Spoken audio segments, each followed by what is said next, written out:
Previously on the Bubba the Love Sponge Show. Relaxing, cardio, calming pastime. It's just like a little hobby now. And now, what if you ever do you need to get one of those bounce back nets where if you can't find anybody to play with you, you can throw it into the net and it bounces it back to you? I'm not that desperate. You're listening to the Bubba the Love Sponge Show. Broadcast rights for the Bubba the Love Sponge Show have been granted to this station by the Bubba Radio Network and is intended solely for the enjoyment of our listening audience. Any rebroadcast, retransmission, or other use of this production without the express written consent of the Bubba Radio Network is prohibited.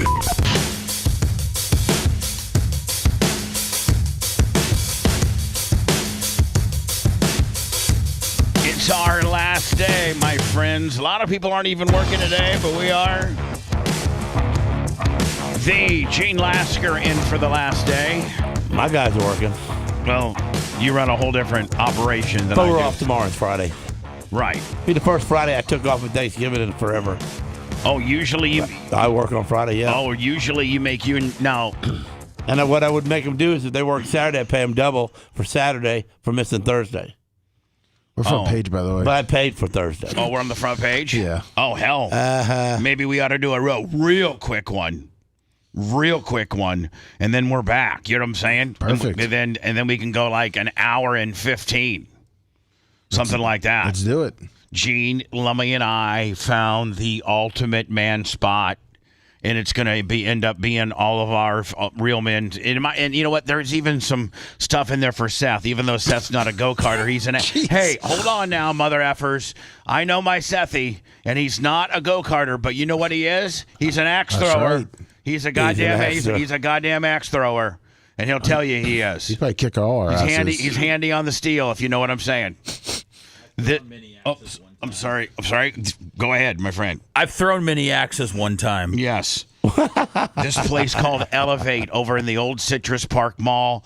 Oh my God, Gene. So where is it? It's right. Did it take over Penny's? What did it take over? It took over Sears and 2 floors of it. But I'm going to tell you this because that's not really that far from your house. No. Just Dale Mabry down to the veteran. I pass it every day when I go home. Yeah. So I promise you, we're going to do a show event there and do several things. We're going to bowl, we're going to axe throw, we're going to go-kart, and we're going to do this new baseball machine they got. And I promise you... Well, tell Babyface to make a spreadsheet on it and so we can get all the scores, and see who the biggest king is. Okay, Gene, we'll do all that. We just cut the deal with the fine gentleman yesterday. And the biggest king. I like that one. Yeah, the king of all men's. Yeah. Something like that. Yeah. The man king.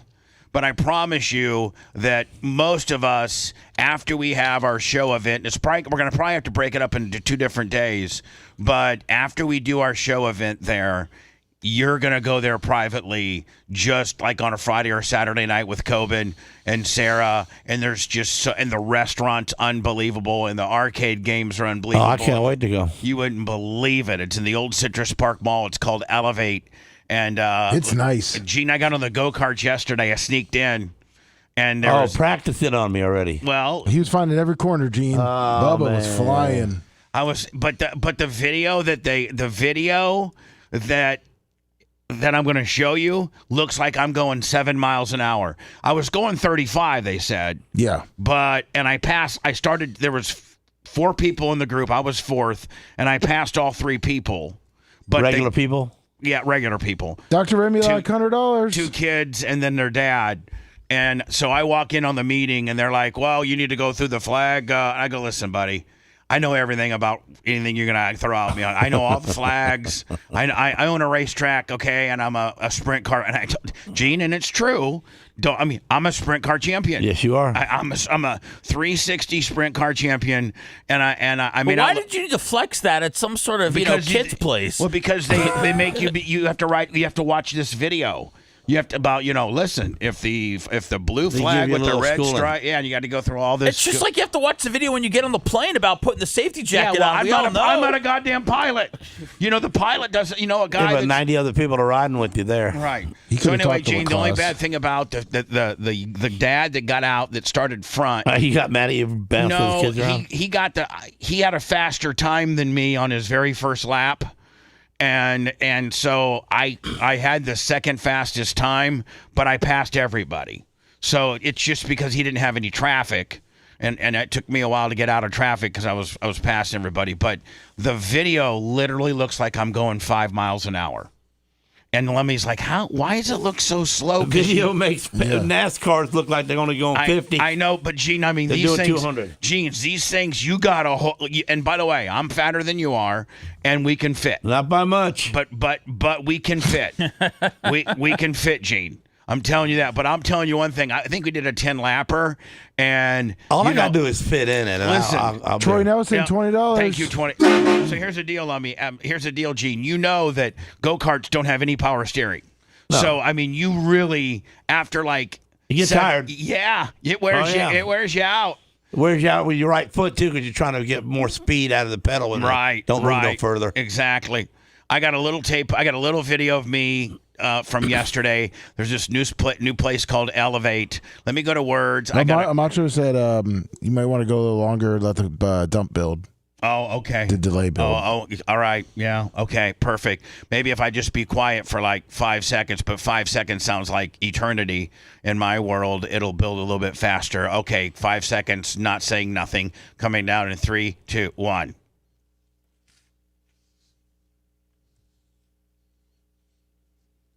Only built 2 seconds up. So anyway, I'll go through this. Not worth it. I will tell you this. I don't know who. I do know who sent this. This comes from Jeff and Natalie, and I guess Jeff from Customs. I don't know. I think so. Oh. But anyway, he said my son was cleaning out a storage unit in Reno, Nevada. And this is for the ultimate Packer fan. I hope it fits in your new office nicely. And it's an autographed picture of Paul Hornung, Hall of Famer of the Green Bay Packers. So What is it? It's a picture of Paul Hornung. Who's that dude? Paul Hornung was a Heisman Trophy winner and the number 1 overall draft pick like in 1961. With the Green Bay Packers and went on to have a Hall of Fame career, but actually Gene had to sit out 1 year, 1966 or 67, because him and a guy named Alex Karras, who's also a Hall of Famer for the Detroit Lions, were betting on football. Betting all the way back in the 60s. Yeah, Lummy, if you Google that, Paul Hornung was one of the guys suck. Paul Hornung was one of the very Paul Hornung and Alex Karras were one of the very first couple to get busted for betting on football. So anyway, we went to Elevate yesterday. Also in the mail today, Lummy, I don't know who sent this to me, but today being the tomorrow's Thanksgiving, and if you know anything about radio or you were a fan of WKRP, one of the big things on WKRP in Cincinnati. Remember, Lummy, the hit show with Lonnie Anderson? Oh, yeah. Well, a lot of you guys probably wouldn't remember that. But it was a sitcom that was modeled after a top 40 radio station. Well, they did a big thing called the WKRP turkey drop, where they had everybody convinced that they were going to drop live turkeys from a helicopter and people could catch them and win a turkey. And it was a big promotional thing where they really were going to, drop frozen turkeys. You say on a TV show? Yeah. It was a good TV show. Lummy, I got the clip. You got the clip? It's 5 minutes, so I don't know if you want to play it or... It was on Channel 10 at 7:30. It was on CBS. Boy, that's a big backfill of Bubba's shirt. Well, I mean, it's I sent it to you. It's world famous. It's world. I mean, you being in radio, Seth. It's a wonder you're not familiar with the WKRP turkey drop. All right, fellow babies, and now it's time to go to our live remote man on the scene at the Pinedale Shopping Mall for the big WKRP turkey giveaway. So, take it away, Les Nessman. This is Les Nessman, your man on the scene here at the Pinedale Shopping Center where the excitement is mounting. And it was really deadpan. You know, it was. I don't know. Just watch it. We're here to witness the big WKRP Turkey Thanksgiving giveaway. Hey, you got permission to be out here? What? You're blocking my store here, buddy. Don't you know who I am? I'm Les Nessman. I won the Buckeye News Hawk Award last year. Good for you, Buckeye. Now get out of my doorway. That's Gene Lasker, by the way, the merchant owner. I'm sorry. Creep. So far, so good, huh? That dude there in the blue shirt, he's always funny. That was Johnny Fever. Yeah. He was the night guy. He was Johnny Fever. Yeah. Witness what has been described as perhaps the greatest turkey event in Thanksgiving Day history. All we know for sure is that... And by the way, Seth, my studios at WPFR in Terre Haute weren't too far removed from here. We had 2 turntables right there. Our console was right there, and then all of our records we stored right there. That's a real live... Did they base it off this show? Yeah, I mean, that's what radio stations looked like in the 70s. That's what radio stations looked like. History. All we know for sure is that in a very few moments there are going to be a lot of happy people out here. Now the crowd is... The crowd is curious, but well behaved. Let me see here. What a sight, ladies and gentlemen, what a sight. The copter seems to be circling the parking area now. I guess it's looking for a place to land. No, something just came out of the back of the helicopter. It's a dark object, perhaps a skydiver, plummeting to the earth from only 2,000 feet into the air. Second, the third. So anyway, it's the infamous WKRP turkey drop. It's a very famous radio stunt that was, you know, and we did it on the Power Pig. We did it, and people believed it. We really did it. We did the turkey drop at the fairgrounds with a helicopter, mimicking the WKRP gimmick, and we dropped out. We had a helicopter 1,000 feet above the air, and we had this big, like fenced-in area. Because, you know, frozen... Did they bust up? Well, frozen turkeys, Gene, are hard. Yeah, I mean, they're hard as rocks. Hard like a bowling ball. Yeah, so we dropped the 1,000 turkeys into the circled, fenced area, and then we opened up and made people stand far away. Did they destroy? No, they just bounced hard. Yeah, we took like a tarp so they didn't get all dirty. Okay. You know, took like a couple of tarps and things like that for them to land on, blankets, tarps, moving blankets, and things like that. So all the turkeys hit the ground, and we got a ton of media over it. You know, the infamous Power Pig 93.3 FLZ turkey drop. So, Gene, yesterday I was at Elevate and I was in a go-kart. And this is a little... Now, let me, again, it's going to look... So, Gene, you can see I fit. Oh, yeah, you sure do. I fit. I got second quick time, but I passed all 3 people. Yep. So, I don't know how this guy put in a faster time than me because I passed him.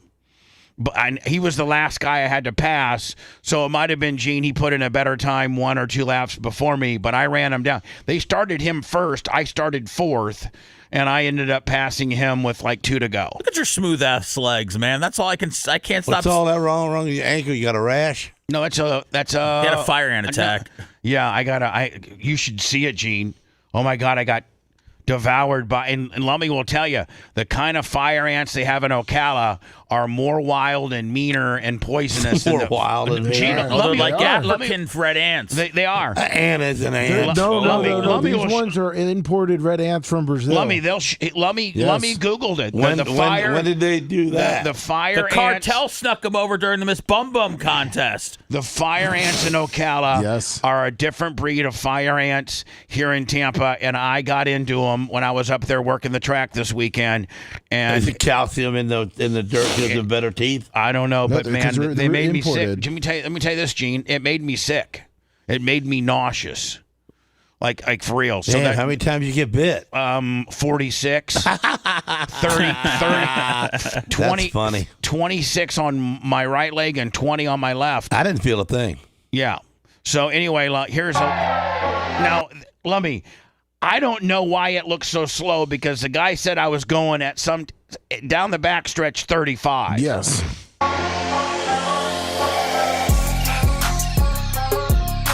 That don't look slow. All right, so you got Gina with you. There I am, cut the corner.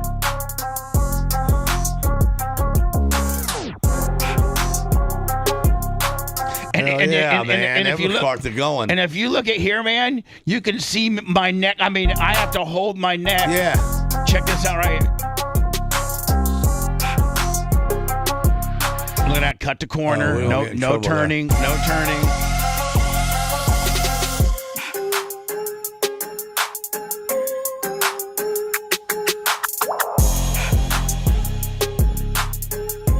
So anyway, can you imagine all of us out there?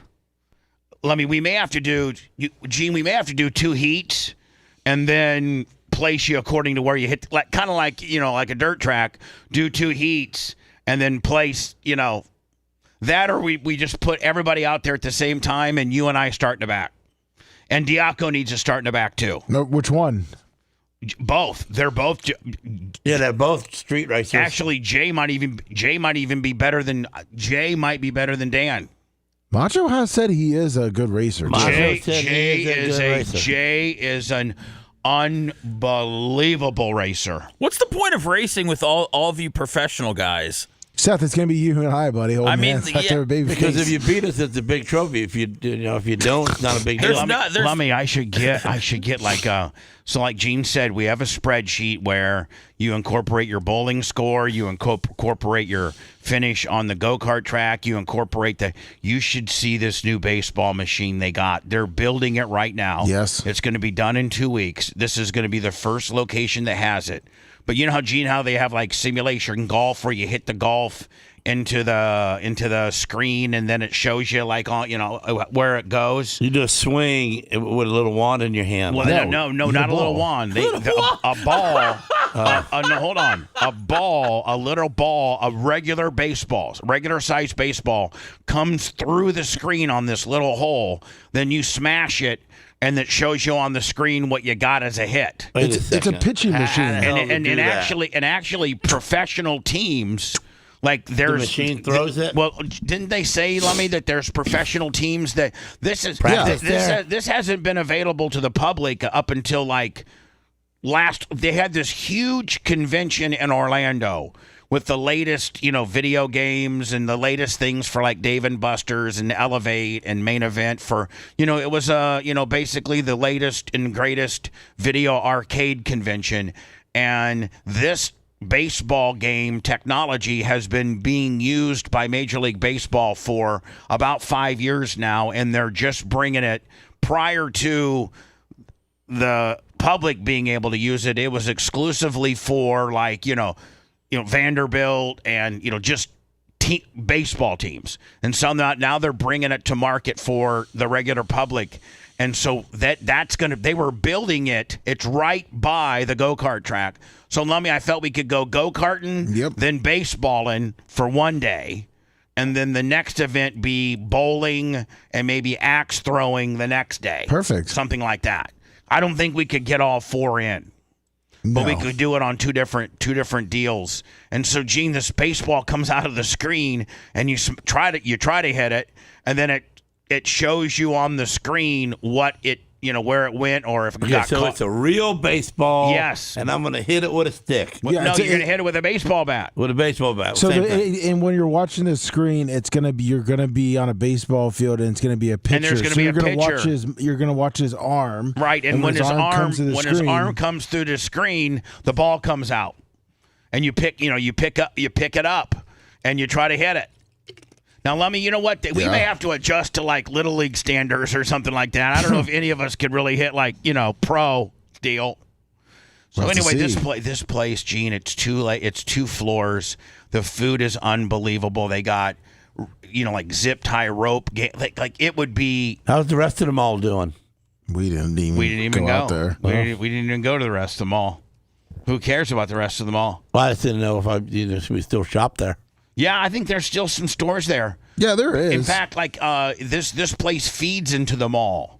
So, like, you can walk into it from the front, or you can, as you're in it. Yeah, it feeds in a couple places. It feeds into the top and bottom. Yeah, their rope course is in the mall, like second floor. Yeah, man. Now, may I ask a question, just logistically? How are we so sure that this event is going to happen when we haven't been able to execute the BRN basketball game, which is just right outside these two front doors in the parking lot? It's got go-karting, and me and Bubba love it. Well, it's just because it's a professional joint. And you know what, Seth? And before we leave this building, we will have completed our basketball game. I promise you that. We got to take you take the hoop with you, or are you leaving it here? I'm going to probably have to sell it. What do you mean? It's a mobile one. No, it's not. It's in the ground. It's 4 lag bolted into the ground. Oh, we'll take it back out. I know. I'm gonna probably take it over to the new place. I don't know. Yeah, no, don't. Yeah, take the hoop, Bubba. I'm not. I want to try to take the gate too, but I don't think. Can't take the gate. Tate's gonna let me. No. Can't take the gate. Can't take the gate. How about the mini split upstairs? You can take. Yeah, I think you can probably take that. Yeah, you can probably take that. Let me do a quick break. Sounds good. All right, and then we'll go into. I guess Trump every president every year pardons a turkey. It's been going on for years. Oh, sweet Jesus. He seems like the guy that would skip this, though. Just want to let you know, every other president has pardoned this guy. I'm going to chop his neck off. Is this just like I am Chuck Schumer and Nancy Pelosi and Sleepy Joe. This is what they should have done to Joe on this last. How much time would you get if you assassinated the turkey on air while he was giving him a freedom Probably speech? Life in prison. Really? Yeah. Not for killing a pardoned turkey, man. That's what I want to know. I don't know. Nothing. Be kind of funny. No, Gene, I'm a citation. I'm a member of PETA, and I don't find it funny at all. Yeah, it's not. And PETAs are because being a friend. PETA's not all that. I know that they psyched you into being the guy, Gene. But Gene, shut up. Are you going to veer from running over? Shut your fat mouth up. Because PETA has opened more doors for advertisers. You know what it's like when I go to an advertiser and they We are not animal criminals. Okay, but we've hold on. never been. I've been on trial for one. I know for nothing. And listen to me. So you know what? PETA single-handedly, I've gone to at least no less over my radio career than 10 clients, and the first thing they brought up was, yeah, you're on trial for cruelty to animals. I don't know if we want to do business with you. Do you know what I say at that point? Do you know I'm a card-carrying PETA member? Do you know how that disarms them immediately? All right. See? So I want to be a card carrier. So can you see where that... I love animals. What if... If you liked that segment, then you'll definitely like the new redesigned BubbaArmyHQ.com. We'll be back to the Bubba the Love Sponge show after this.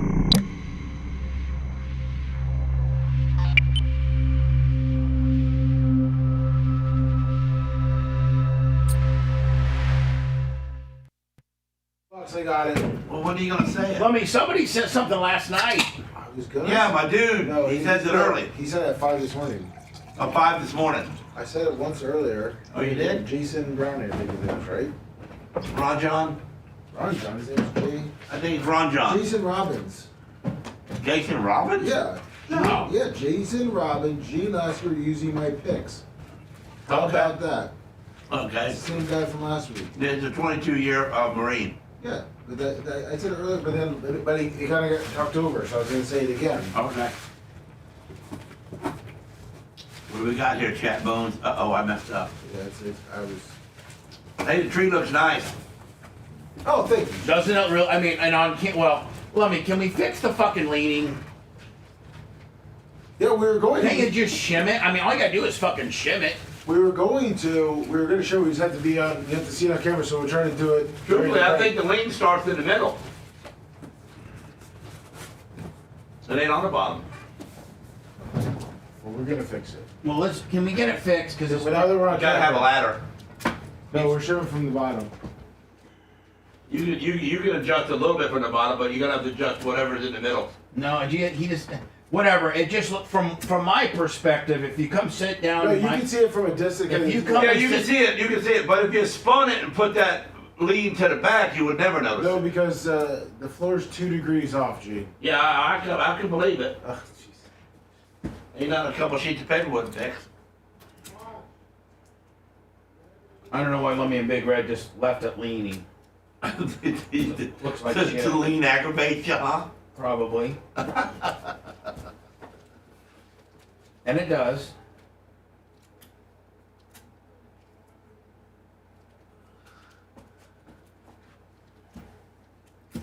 Okay, better put my glasses on so I can see the board. The damn computer gets pushed further and further away. Dan must be nearsighted or something. He pushes it back. Feed them to the people.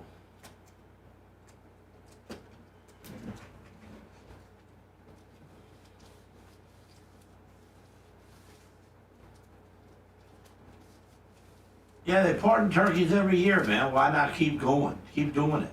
It's just part of the deal.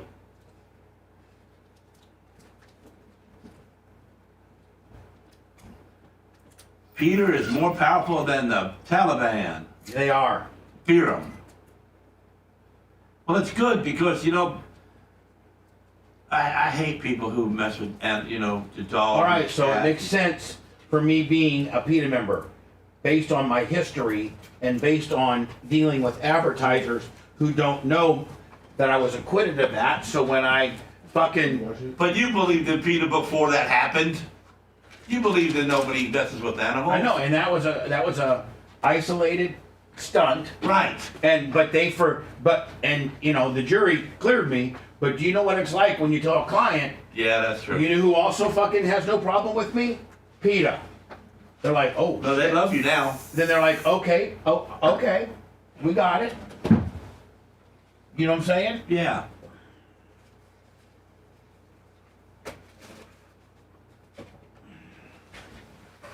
I think we've been kicking ass for Kurt Morgan. I think have you been hearing our ads and stuff? Yeah. Does that help at all, Gene? Yeah, that's a little bit. The bottom is perfect. You're going to have to get right there about 3/4 up and fix the tilt. Oh, can you tell? Yeah, it's still tilted bad. But it's up It's like the top is maybe caught on a girder. The bottom to the top to the 3/4 up is right. All right, so I got to get a ladder at some point. Yeah. I'll do it after the show, Bubba, with Macho. Okay. I jacked it up on the bottom. If you put your hand through this hole right there, you'll jack it to where it got to go. Where? Which one? Right there. Here? Yep. All right. Well, you already knew it was fucked up there, didn't you? No, because this is where. Well, why did you point the right spot then? Huh? A whole goddamn 90-foot tree, and you pointed at the right spot. You know why? Because you knew it was there. No. Yes. Because I see this. See this? You can't lie. Lummy, you laugh when you lie. You said a big hole. You said a big hole. Yeah. Right there. Yeah, because you're spotting fucking crooked cheese and your eyes all fucked up, okay? Wow, Bubba must be getting soft because he was really okay with the Christmas.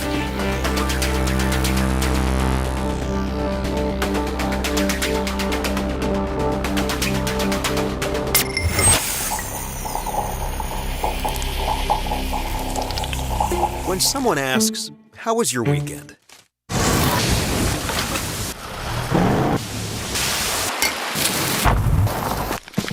Have an answer. Just do what you love. Toyo Tires. The Bubba the Love Sponge Show, listener supported via PayPal, Venmo, and Cash App, all at the Bubba Army, now returns. There'll be a Black Friday sale. Merch Crick texted me on Bubba Army merch, Bubba Army shop, Bubba Army store. Here we go. Promo code Bubba. No, I don't think there's any promo code. Promo code Bubba. I guess there is a promo code. Promo code Bubba. Starting Thanksgiving morning and ending on that Monday at 7 a.m. Lummy, which gives us an opportunity to come back on the air and remind people there's only an hour left. Chub it up, Spice, $20 on the Cash app. PayPal, Venmo, and Cash App all at the Bubba Army. It's a Gene Lasker Wednesday, which should bring in all the money, including the guy that pays for his Jason NFL Robbins, $25 for his NFL picks. Yep, that's his NFL pick guy. You got to pay to play. Promo code Bubba starting Thanksgiving morning and ending on Monday at 7 a.m. to give you guys an hour to talk about 20% off everything in the store. New inventory coming soon. So there you go. Lummy, that's Bubba Army merch, Bubba Army shop, Bubba Army store. We also, I finalized I thought maybe I had a sample of the new Bubba Army Alpha. Oh, yeah. 26. Oh. I think I do. I'm going to look at that stuff lasts a long time. I'm only at a half a bottle. Well, you're lucky. You don't want to be left out and not have the latest volume. So I'll get you. You got to You got to have the latest scent. Yes. The latest Bubba Alpha scent. You must get left behind. Hello, you're on the air. Go ahead. Hey, Bubba. Yes, sir. Hey, I work nights. I just got home. I listened to Clement Kush, and before that, I turned on The Beast in Me. My God, hooked right away in 10 minutes. Gonna watch it all now. Oh, The Beast in Me. But yeah. Oh my right God. Away, I with Claire Dane. Mm. Yeah. I seen the coming attraction to that, and it was ugly women, so I didn't watch it. Yeah, they are pretty ugly. Not really. But anyway, there's some attractive ones. Yeah, walking by on the street. I do have the tester. All right. So everybody will be able to smell what the Alpha Volume 26 smells like. Anyway, sir, what do you got for me? So you mentioned Scott. God, now I can't even think of his freaking name. Did you say frickin'? Yeah. I hope so. Yeah, frickin'. Yeah, what? On Clement Kush. The hell Scott's name that did that show on your network back in 2014? Scotty Farrell? Ledger. Scott Ledger. Where are you? Ledger. Where are you from? I'm in Fort Myers, but I'm from Boston. You Boston. guys brag on my freaking Boston. My all right, boys yeah, all the time. Scott Ledger and his God, what do you have a show? Dangerous Conversations. Dangerous Yes, that was Conversations it. on Radio IO for at least 5 or 6 years. Those are available all at BubbaArmyHQ.com. Yes. So I believe it was 2014 when I first ever heard of Bitcoin. And back then it was like $2.50. I'm like, shit, crap, sorry. Jesus. It's Boston. I know, right? Can you just hurry, please? Just hurry. Yeah, I was going to say, I was going to buy 100 of them, but back then it was too hard to do. You had to go through PayPal, and there were scams like that. So you just mentioned Scott Ledger on Clement Kush, and I know it was a 2014 show when he talked about it way back then. Yeah, thank you. Thank you for validating what I said yesterday, that Scott Ledger's, all of his shows are on Bubba Army HQ, my friend. So he was on Bitcoin in 14 is what In 2014. Yeah. Yeah, and could you possibly get Kevin in once in a while just to talk about some crypto? The old Kevin talk? Yes, Kevin might be in next week. I just talked to Kevin yesterday. And I apologize for saying shiz. All right, see you later. Bye. Thanks. I think some listeners just want to hear themselves. You got coins? I did until the government took them. I did.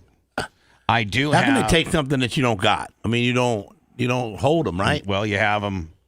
You own them. You have paperwork that says you own them, and the government says you need to sell them and give that United States currency IRS. to me. Yeah. Today we continue a time-honored American tradition.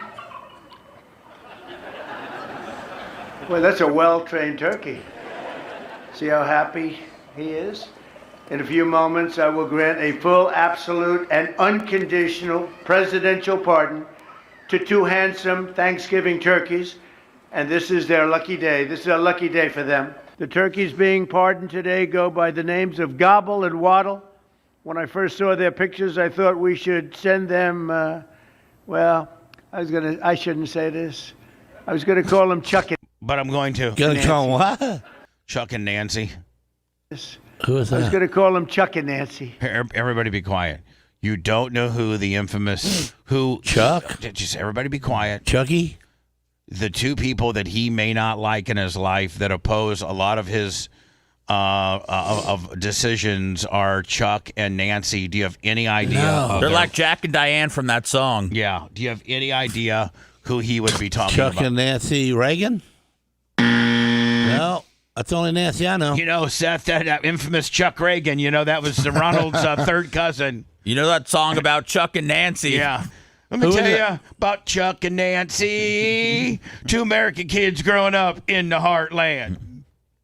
Chucky's going to be So is that just a funny name for the black president that we had? Oh, boy. Nancy's going to come up and be in Chucky's car. Rock on now. Boy, Lasker really went deep on this one. What he said, was that a name for a black person? No, our black president. Was that a nickname for like Obama? You don't know what our black president's name was? Yeah, Obama, but I think maybe we called him Chucky on the backside. What was his first? I don't know. I think we called him Barry. What was Obama's first name? Baracko. Yes, it was. Barack. Oh. The O went into the Obama, so it was Barack Obama. But if you just take why can't the guy be just John Smith and have a real name? That's what Trump was trying to say when he was saying the guy was from Kenya, but his birth certificate said otherwise, unfortunately. Gene, you have no idea who Chuck and What would it matter if you knew or not? Well, it's not going to change the price of bread. It's Nancy. Amen, brother. Have you heard of Nancy Pelosi? Oh, yeah. And Chuck Schumer? And I really don't know Chuck Schumer. Okay. But then there are two prominent Democrats who hate Donald Trump. Oh, okay. My wife would know. I wouldn't be Your wife would know. Yeah. pardoning them. I would never pardon those two people. I wouldn't pardon them. I wouldn't care what Melania told me. Sleepy Joe Biden, he used an auto pen last year for the turkey's pardon. So I have the official duty to determine, and I have determined that last year's turkey pardons are totally invalid. So those will be the two that we're using this year. Those will be the two that we're serving for the Thanksgiving and at the White House. By null and void, the turkeys known as Peach and Blossom last year have been located, and they were on their way to be processed. In other words, to be killed. But I have stopped that journey, and I am officially pardoning them, and they will not be served for Thanksgiving dinner. We saved them in the nick of time. This one has plenty of time, but they were saved in the nick of time. How is he doing Ukraine and this at the same time? Good Lord, man. How does he go back into his office and have like a really, really high-level discussion with Putin after cutting one-liners on having a whole big turkey joke spiel? I would cut off talks immediately if I was Putin and I saw this. I would take a nap. He makes his job look easy. Hold on, let me see what he says here. Hold on. There's plenty of time, but they were saved in the nick of time. Looks like a rather violent bird. Is she gaining weight? Are you ready? No, I don't think so. Ready? Gobble. I just want to tell you this very important. You are hereby unconditionally partnered.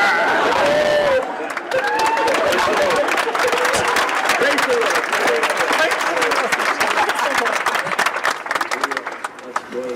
I wish you would take a hack at the president. Whoa! They would have put that thing down immediately. Or poof right now. Secret Service probably has like 4 snipers that are on roofs that got beads on this. Who would want to harm this beautiful bird? That's great. Thank you very much. So, no, we got to get rid of that tradition, man. Thanks John Kennedy for that one. John F. Kennedy. Is he the one that started it? Yeah. So let me ask you a question. As a joke? I've been watching this NASCAR situation. Gene, have you been watching it at all? Not one inkling. Yeah, and I guess that's really, really, really in bad shape. Now, Kenny Wallace, this is quite lengthy, but Kenny Wallace, who has, he's kind of like the regular dude's spokesperson for NASCAR. Used to drive in NASCAR for a while. Now he runs open wheel modifieds out of Missouri. Very good friend of mine. Maybe I could have him on the air when we get back. He would.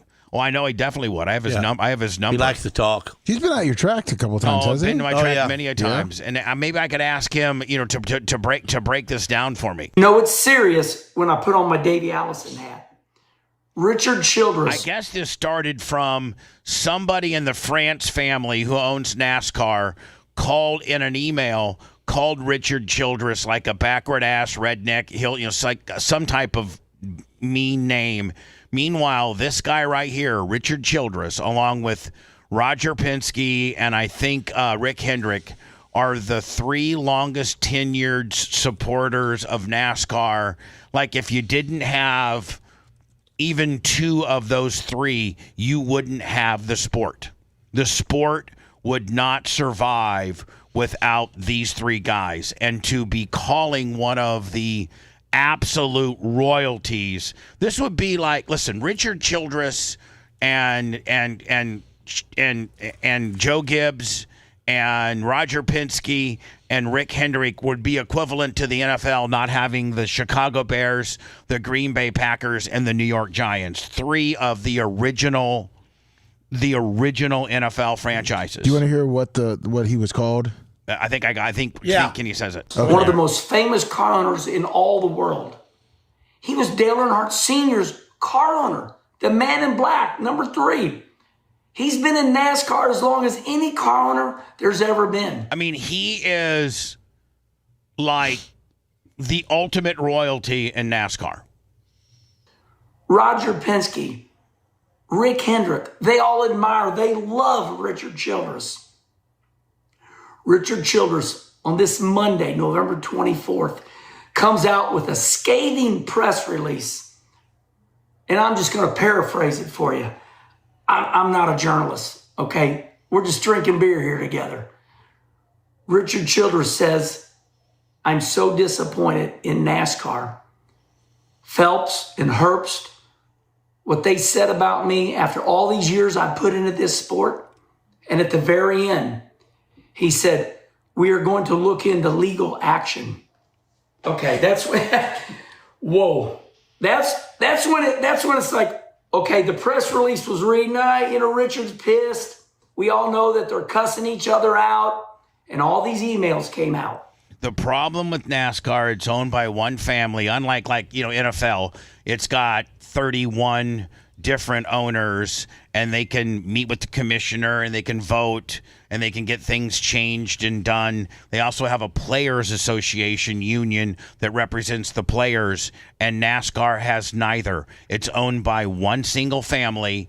The drivers don't have a union, and neither do the owners. And so it's the France's way, because the France family owns them. That's the family's name that owns them. But it's over what? Because you call them a name? Well, I think what are you going to lawsuit on? Michael Jordan started it when they that's right. when they and Y'all Jordan, let him in. and Jordan you know what Jordan said? Good luck, because this is an absolute antitrust monopoly. That you give us take it or leave it offers. We're not allowed to negotiate, and Michael Jordan is the guy that actually stood up to NASCAR.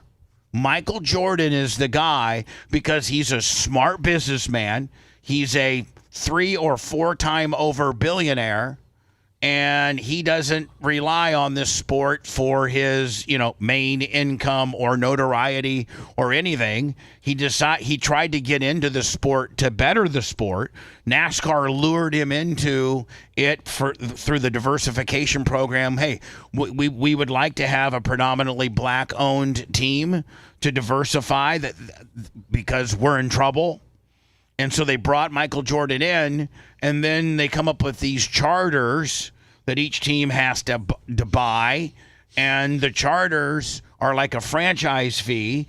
And, once you own the Chicago Bears, you don't have to buy the Chicago Bears back from the NFL every 5 years. You own them for forever, including but not limited to, if you'd like to sell them, then you can sell them. And the NFL has meetings as to whether the new owners are worthy and are have enough capital to operate the team. But once you've been granted a franchise, it's yours. The Jerry Jones doesn't have to pay ownership dues every 5 years. Well, that NASCAR tried to make these charters every 5 years. You had to renew, like owning a home, renew your charter. And if they didn't like, if you'd done something or you spoke out of turn or you did, they had the ability to pull your charter. And each charter at the time was selling for about $40 million. So they sold 4 to Hendricks, 4 to Gibbs, 4 to Richard Childress. Tony Stewart had 4. Why do you think Tony Stewart got out of the sport? Tony Stewart got out of the sport because like, you really don't know. You don't own nothing, really. Every 5 years they come and hit you up for more money. I'm out of here. That guy that used to watch Gene Lasker and myself, who, listen, we're so vested into racing that I own a track and he owns a race car team. That's how much we're still into racing, and neither one of us could tell you 10 racers that are on the Cup Series. I can't. Back in the day, we could name them all. Yeah. Back in the day when they had, their P1s 25-54, we could tell you who was fast time at practice on Friday, who sat on the pole on who won the Xfinity race on Saturday, and who sat on the pole for Sunday. And then we watched the race for the most part in its entirety on Sunday, right? When Tony Stewart was, bumping into Mark Martin and was bumping into Terry Labonte and Dale Sr. and, I don't think I ever missed a race back in the day. No, I never missed her. I built my Sunday around NASCAR. And so the France family, and then what they did, and see, there was a little parody when they would go to tracks that were owned by like Bruton Smith. And so the tracks were owned by like a handful, like 4 or 5 other people. So it wasn't quite a monopoly. But guess what NASCAR did? NASCAR went in and bought all these tracks. And if you didn't sell your track to NASCAR, then they just canceled your track off the schedule and doubled down on one of the tracks that they own. So now they own all the tracks. So that would be like, Seth, that would be like the NFL going to the Chicago Bears and say, sell us Soldier Field, or we're not going to put Chicago Bears on the schedule anymore anywhere. Yeah, that's wild. Yeah. So they own all the venues. They own the charters that they lease to you for 5 years. And if you don't like what they're doing, you don't have any recourse. So they kick you out. Michael Jordan said, not so much. I've owned an NBA franchise. I'm a very astute businessman when it comes to, my Jordan brand. He owns all types of different things.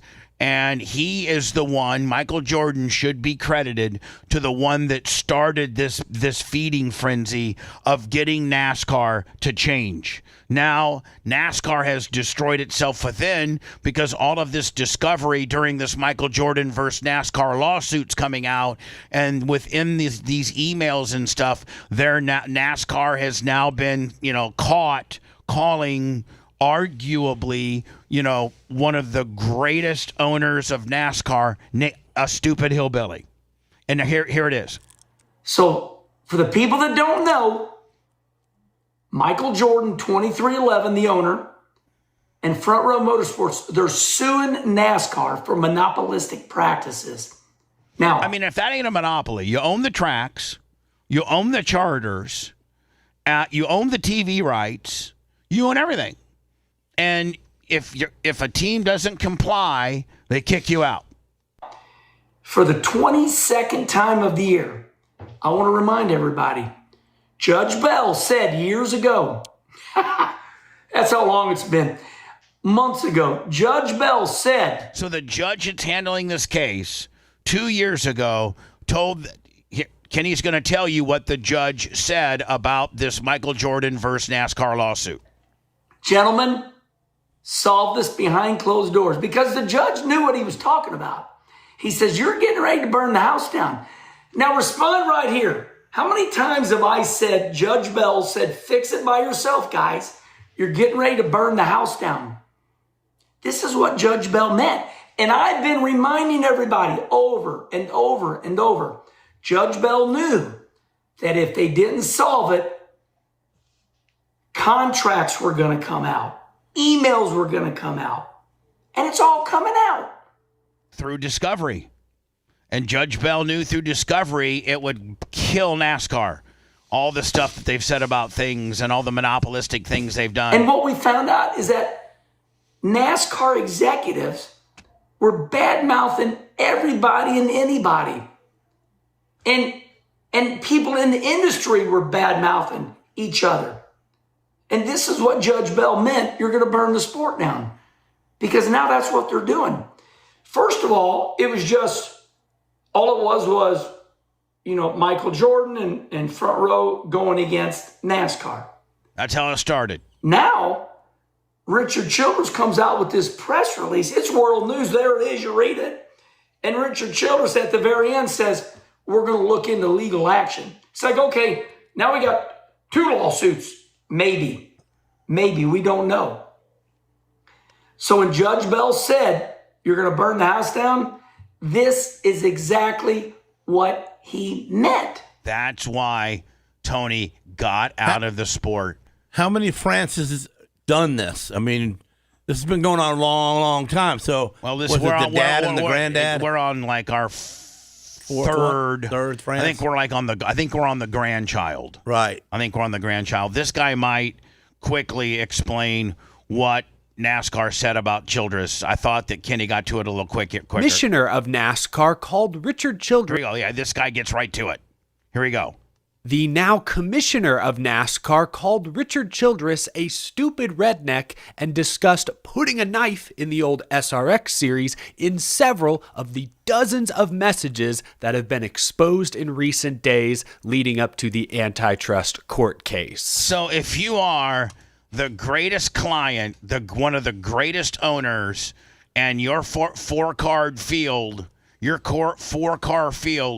is what helps keep this thing alive, and the owners and managers of this sport are calling you a dumb redneck.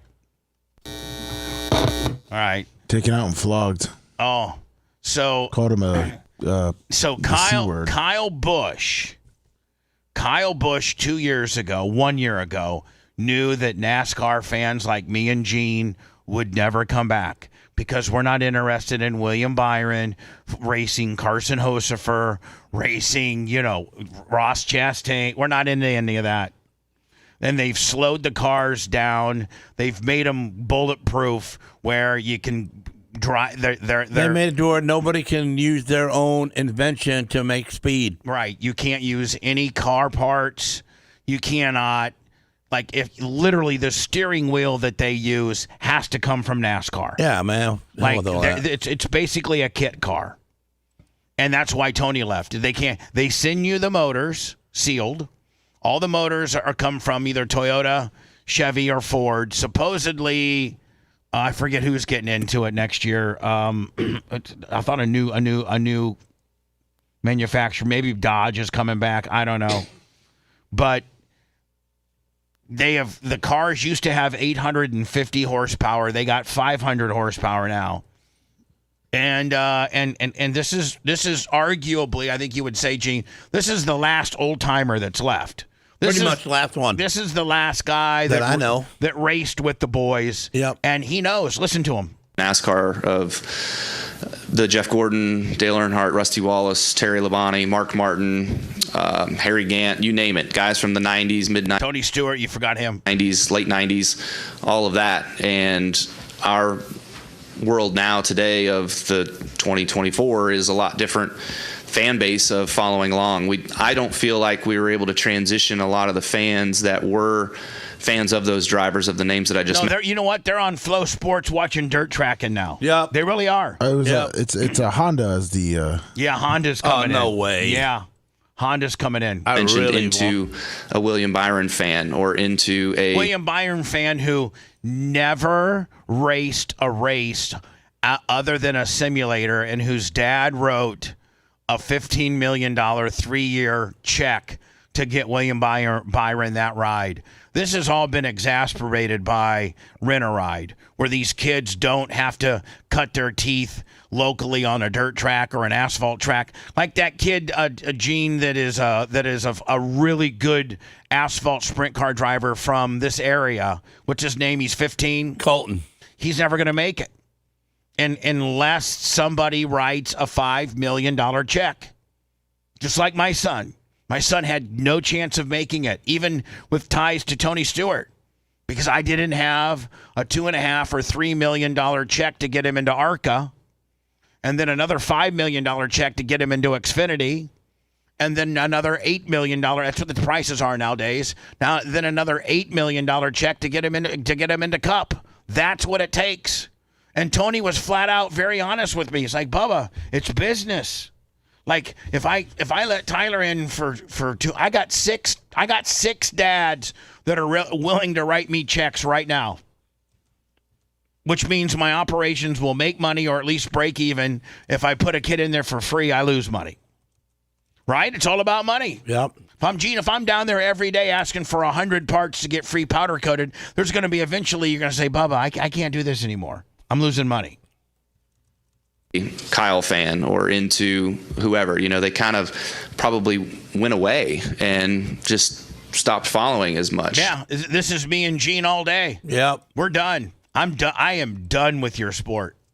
Because I'm a track owner, NASCAR calls me every year and wants to know, listen, we got owner suite tickets, parking tickets, hot passes. And I'm like, man, listen, I used to go to NASCAR with Tony. I had my own bus, and we had our own hot passes, and I used to see it when it was fun. Why do I want to go deal with all that nonsense now in the crowd and a bunch of nobodies, right? I mean, Gene, you and I had a golf cart with all access passes back in the day when it was fun, right? Yeah. Which is hard to say because when you could go see Dale Sr. I mean, me and Gene went up and said, hey, what's up, Dale? Right on. He said, what's up, buddy? They told you don't drop the flag. Yeah, I got to flag one race, and they said, do not drop it. Hold it on with all of your might. Because honestly, like, when you look at NASCAR, the fans love the drivers. Like, the driver star power, that's what brings people to the racetrack. Right, and you know what? Your daddy writing a check doesn't bring you star power. You know what brings you star power? Racing Kokomo on Friday, Gas City on Saturday, Putnamville on Sunday. That's what brings you star power, because you've built your brand regionally. That's what brings you star power, not your daddy putting you on a simulator and writing a check. The drivers. You have the diehard fans of NASCAR. Right, I think it repeated. When I return, Lummy, are we still on the front page? Let me refresh. No. We're not? Nope. No, we are not. Fantastic. Let's be on time. If you want a deep dive into the Bubba the Love Sponge show from the past, go to BubbaArmyHQ.com. We'll be back after these words.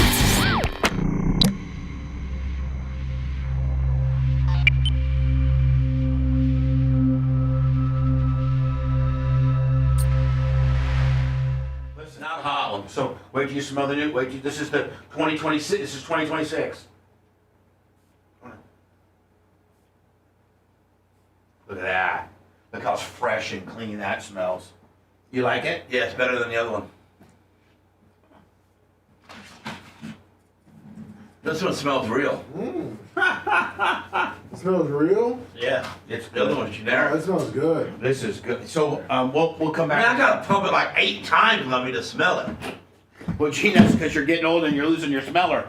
Oh no. I can smell this.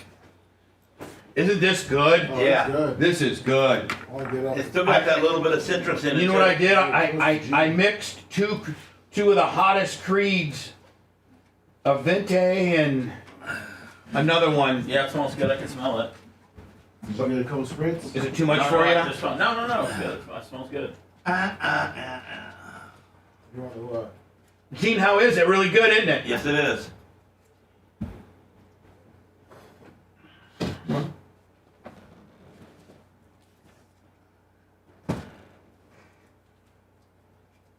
Man, fucking Slim Jim, they almost make it impossible to get in them sometimes. I didn't. Slim Jim makes a hot one, but I didn't. You didn't like the hot one last time, so I didn't buy a hot one. No, but they package them so fucking tight that it's hard to get in them. Yeah. What you do is you bite the side and you rip it up, and then it's good. So one of these days, money doesn't buy happiness, but it sure can rent it for a while. One of these days, Gene, I want to do Bubba Goes to Work with Gene, and you put me in the sandblasted booth. Yeah, and I gotta sandblast the part and hang some stuff, and then I gotta some stuff. Then I gotta hang some parts. And then you're gonna give me something I can't fuck up, so I can paint it. Yeah. And then I gotta push it in the oven. Then I gotta wait. How long is it? 20 minutes in the oven? Depends on what's in there. Well, okay, matters how big it is, right? Yeah, but average hour. Oh, really? Yeah. And then how long does it gotta cool? Oh, as fast as it can cool. You know, on cool days, when it's cool out in wintertime, a couple minutes. When it's really thick steel, maybe an hour. But you can't put any water or anything on it, can you? No, not until you're about at least 80% cooled off. Then you can cool it down water. You go about spray a little water on it? Yeah, but I don't do that because I don't want to mess up and it wasn't good enough and then it takes the shine away. Right. You know, it'll kill it. But just let the air, cool it off. Now, does different powders cost more money? Yeah. A box of silver right now for monster truck wheels is almost $1,100 for just the material. For just the material. A box of Bell Green that I can make 3 times the money on in one box is only $315. What about a box of black? Black's running about $250. That's even cheaper. That's even cheaper, and What about white? About what? White. About the same as black. Common colors are down in between 2 and 350s. And then when the metallics come in, or the bright colors come in, red. Is that a 50-pound box? Huh? Really? Is that a 50-pound box? Yeah, 50-pound box. 45 to 55 pounds. Some people sell 45 pounds. Some people sell 55. Some people sell 50. But right in there, with whoever manufactures that powder, what you get. Do you have a manufacturer that you stick with? No, PPG is my biggest. I like them the most because they come from Spraylet, which came from Morton, and Morton came from England and came here and opened up because they started the powder coating industry. So I went with the guys who started it and listened to them, and Margaret Betts, who's probably the smartest powder coater lady in the world. She worked for them, and so now she works for herself. She does powder by the pound, where you can buy 1 pound at a time.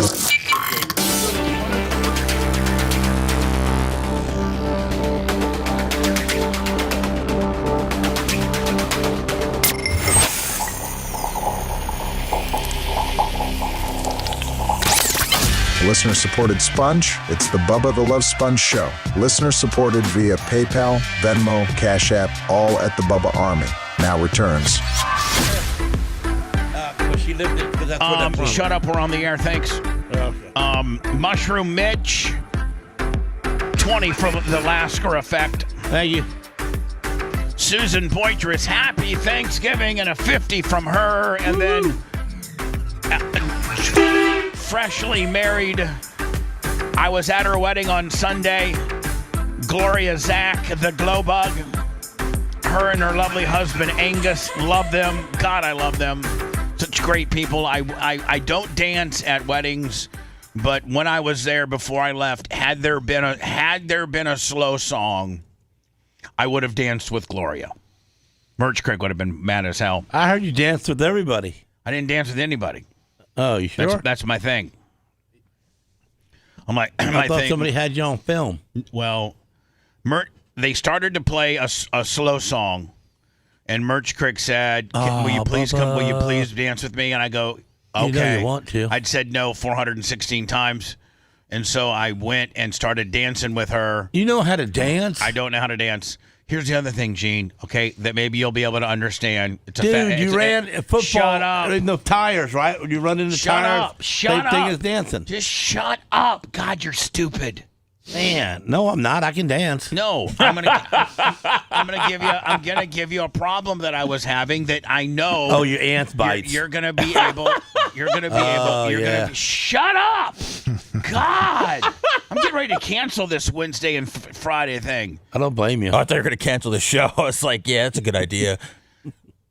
Gene, forgot to wear a belt. I was in the hurry. How the hell do you do that? In a hurry. So I put my pants on. They fit perfectly with no belt. But as you know, you can't move around when you wear it. When you go to a formal event with some slacks or something like that. Yeah. And eventually the material will stretch a little bit. Yeah. And you need a belt. And so by the time I'm sitting down, I've got up sitting down. We went to the ceremony over the little water area. We had the 1 hour cocktail party. My pants had stretched out now where I was having to hold them up. Come on, man. You know how to end rig. Why didn't you get a wire tie?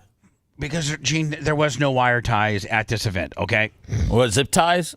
Zip tie. There was no bungee cords. I'm not zip tying my pants. You did zip tie the two. So I go to dance. I go to dance with Merch Crick, and literally 15 seconds into the song, the DJ goes from a slow song to a fast song, and I'm like, okay, I'm out. The pants fell. I'm out.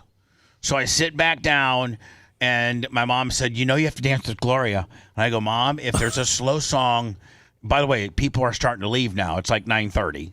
And I said, if there's a slow song that goes on from now until the time we leave, and it was like 9:15, I'm like, I'll find Gloria and dance with her.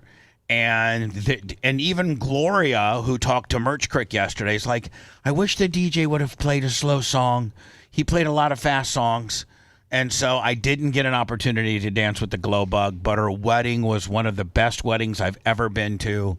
And I'm so happy for her and Angus. Angus, we've all had dealings with Angus. I think even you've dealt with Angus, haven't you, Gene? Yeah. He's just he's salt of the earth, man. Salt of the earth. Yeah, and she I was looking like. So we call him Angus Bug now? I don't know why. You can call Angus whatever you want. Angus Bug. There were a couple people in chat that said, "Do you or can we have you relive this moment or whatever in at BARP?" That's a good idea. So we're going to have a dance contest at BARP? Maybe I'll give. Yes, that would be good. I'll dance with Gloria. I'll give her that dance at. It has to be slow though. Of course, we'll have DJ Macho. I'll bring an extra belt. I won't need a belt. BARP is not a suit affair. Hello, go ahead. Hey, Bubba. How you doing? Good. I can tell you this is going to be really horrible. I just wanted to talk to you about how Tony Stewart has a better racetrack than any of the NASCAR tracks. It's kind of ridiculous what NASCAR is doing right now. Tony Stewart has the absolute premier dirt track facility in the world. It even is better than Knoxville because Knoxville has skinnied up their corners a little bit and made it less racy for late models. Hate they got that inside berm, that right?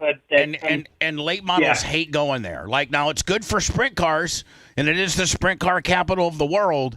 But it's not. They've skinnied it up so much that it's not good. Jonathan Davenport hates the place, and he's the greatest. Of all in the sport, and but Eldora, and Tony, Gene, you would know, Eldora is the absolute premier dirt track in the world. Yeah. Period. And there's nothing there; it's just farmland, but it has a huge fan base. Well, I know. It's you're telling me things I already know, my friend. Anything else you'd like to tell me? You want to tell me my favorite teams? Well, you got Daytona Beach that's got restrictor plates and nobody likes to race in there, but they got all the resorts and stuff in Florida, but they don't have the packed stadium like they have the. No, NASCAR's done. NASCAR is done. NASCAR's done. They're done. They might fix it. I appreciate you. Thanks. Well, how would you propose they fix it? When you get fat, you wear suspenders. They're easier. Yeah. So how does that correlate into fixing NASCAR? Oh, it's not. I was talking about what we were talking about earlier. Yeah. What I'm saying is, I'm still on that. How does NASCAR fix itself? They listen to the people, I guess, and then get rid of some of them rules. They get rid. Well, they first of all put horsepower back in the car. Yeah. Let's see if you and I will agree. Okay. They first of all put horsepower back in the car. Can I tell you right now one way that NASCAR could fix themselves? By fast tracking Rico Abreu to the top, because and a lot of people don't know savior. No, but hold on. But a lot of people don't know the Rico Abreu story. So Rico's father owns Abreu Winery, and it is a tens of millions of dollar winery industry in California. And it's so prestigious that you just can't buy Abreu wine. You have to be part of a wine club just to even buy the bottles.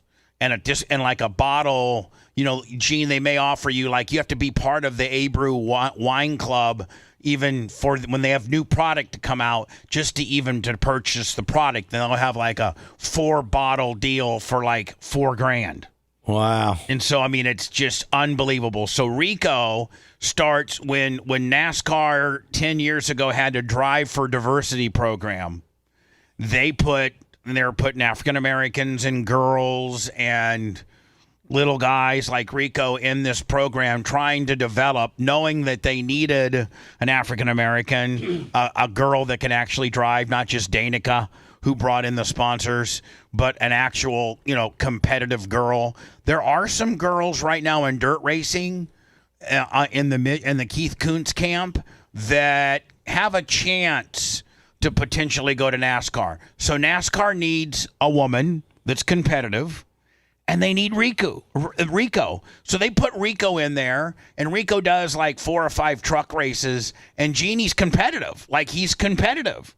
And then the next year, it was ready for Rico to go to like Xfinity, and somebody found out that his dad was a multimillionaire. And instead of giving Rico the opportunity based on his ability and based on being kind of a little guy and being kind of a novelty and being like, they said, hey, listen, your dad needs to write a check for this ride. And Rico, not his dad, because his dad would write the check. Rico goes, if I can't make it on my ability, which, by the way, I mean, he's one of the best. He won the High Limit Sprint Car Series this year. He's one of the top 3. You'll agree with me. He's one of the top 3. He's one of the top 1 or 2 sprint car drivers in the world right now. That's right. So you don't gouge that guy for a check. You fast track him to NASCAR. You find a hot chick. You fast track her based on her ability. Now, I'm going to tell you right now, Gene, I would watch NASCAR if Rico was in it and Rico had a chance to beat these guys. And at the start-finish line, because when he wins, he jumps into his pit crew like Superman. He jumps off the hood of the car and they catch him because he's so little. 30 pounds. No, he's about 85 pounds. Because have you ever seen him? He's a bodybuilder. Like, he's jacked up. I know, but he's so little. I know, but he's 85 pounds. Wow. 85 or 90 pounds. Now, Seth, you might even watch. I'm like, Seth, there's this little guy. He's 3'6" or 3'5". I don't know how tall Rico is. I like it because you can't actually see him in the car at all. Oh, no. Everything's jacked up. No, they build. He's in a normal spot. You can see his little head. I mean, you can see him perfect. They bring everything up. They bring the pedals up. They bring the seat up. They bring the steering up. Gas pedal's like 4 inches from the steering wheel. Rico's 4'4". Okay, so if you were seeing this little 4'4" guy waxing real dude's ass, and then a hot chick that was in the top 5, I would start to watch NASCAR again. Right? It's the one acceptable DEI. It is. Yeah. It is. Mm-hmm. Except Rico's dad says, I ain't writing no check. And Rico's like, Dad, I'd rather, you know what? There's David Gravel, Brad Sweet, Kyle Larson Kyle Larson does them all. But there are some guys that are in dirt racing right now. Bobby Pierce, Hudson O'Neal, Brandon Shepard.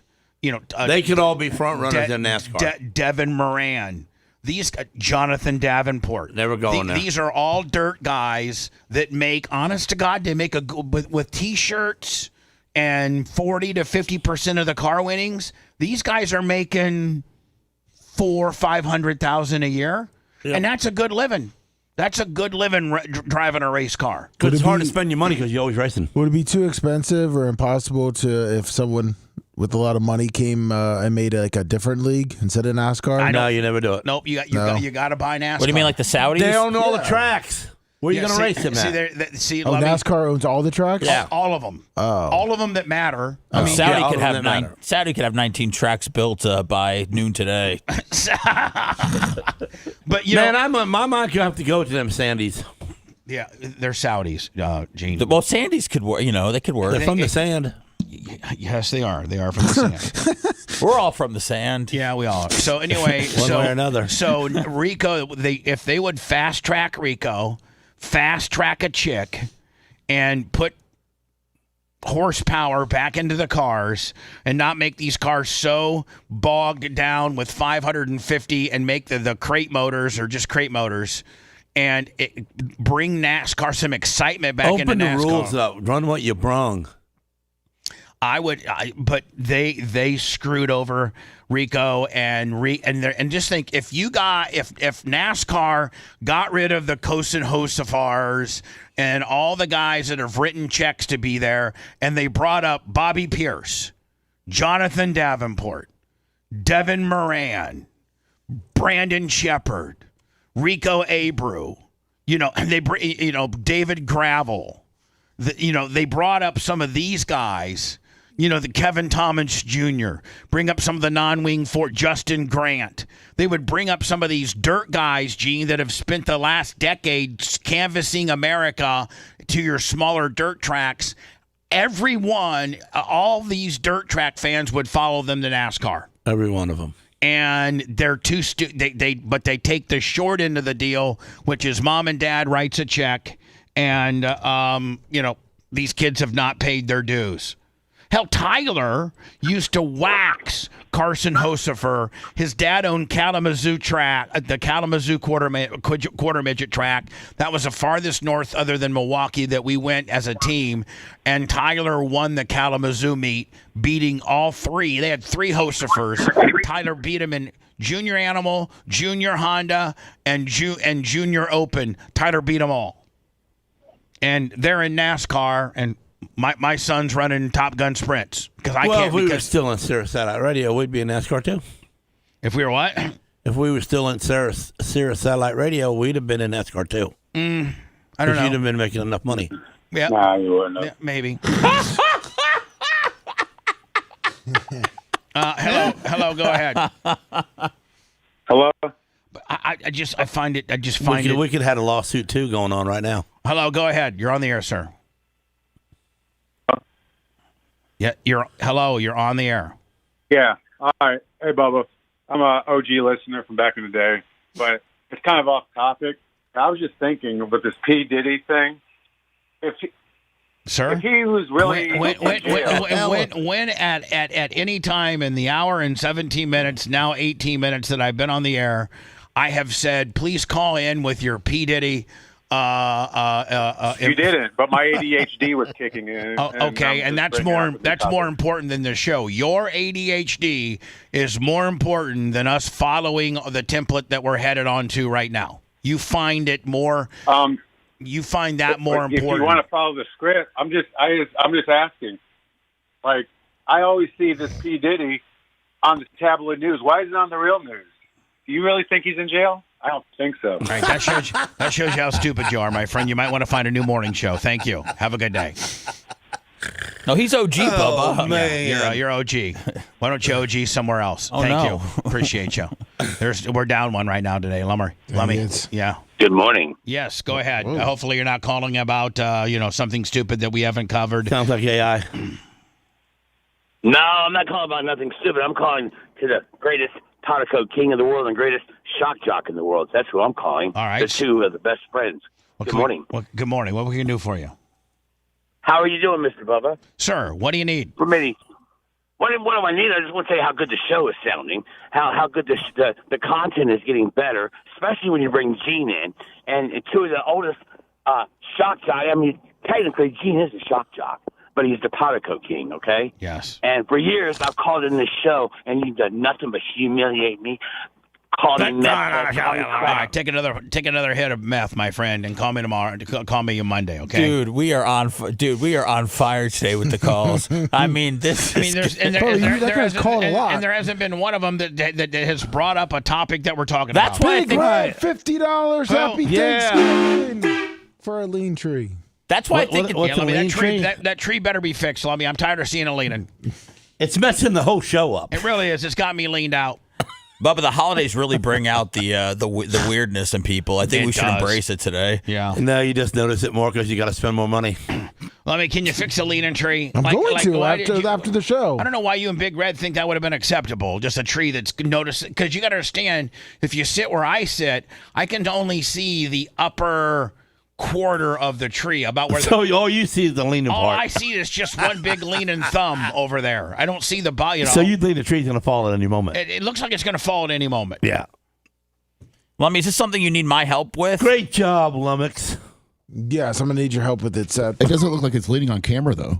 I know, but and that's what counts. Okay, you're right. You're right. But I'm glad you're overruling my feelings. Well, that's what we went off of when we were doing it. Macho Man, it's like putting a 10 weight on the left side and a 45 on the right. I will get it fixed. I was just trying to make everything happy. Hold on, Lummy said it right. It's like putting a 10 on the right side and a 45 on the left of your straight dumb bar and your straight bar when you're doing curls. Yeah. And you got a 45 on the left and a 10 on your right. I mean, good luck on getting a good workout in, my friend. That'd be a bad day. That would be, yeah. People are saying that it's not leaning, Bubba. It's not leaning. People are baloney. Well, hold on. People that are watching the show, it doesn't look like it's leaning. It doesn't look in my TV spot right here. But if you come and sit where I'm sitting, and I can only see, this much of the tree over my monitors, it looks like it's ready to fall over.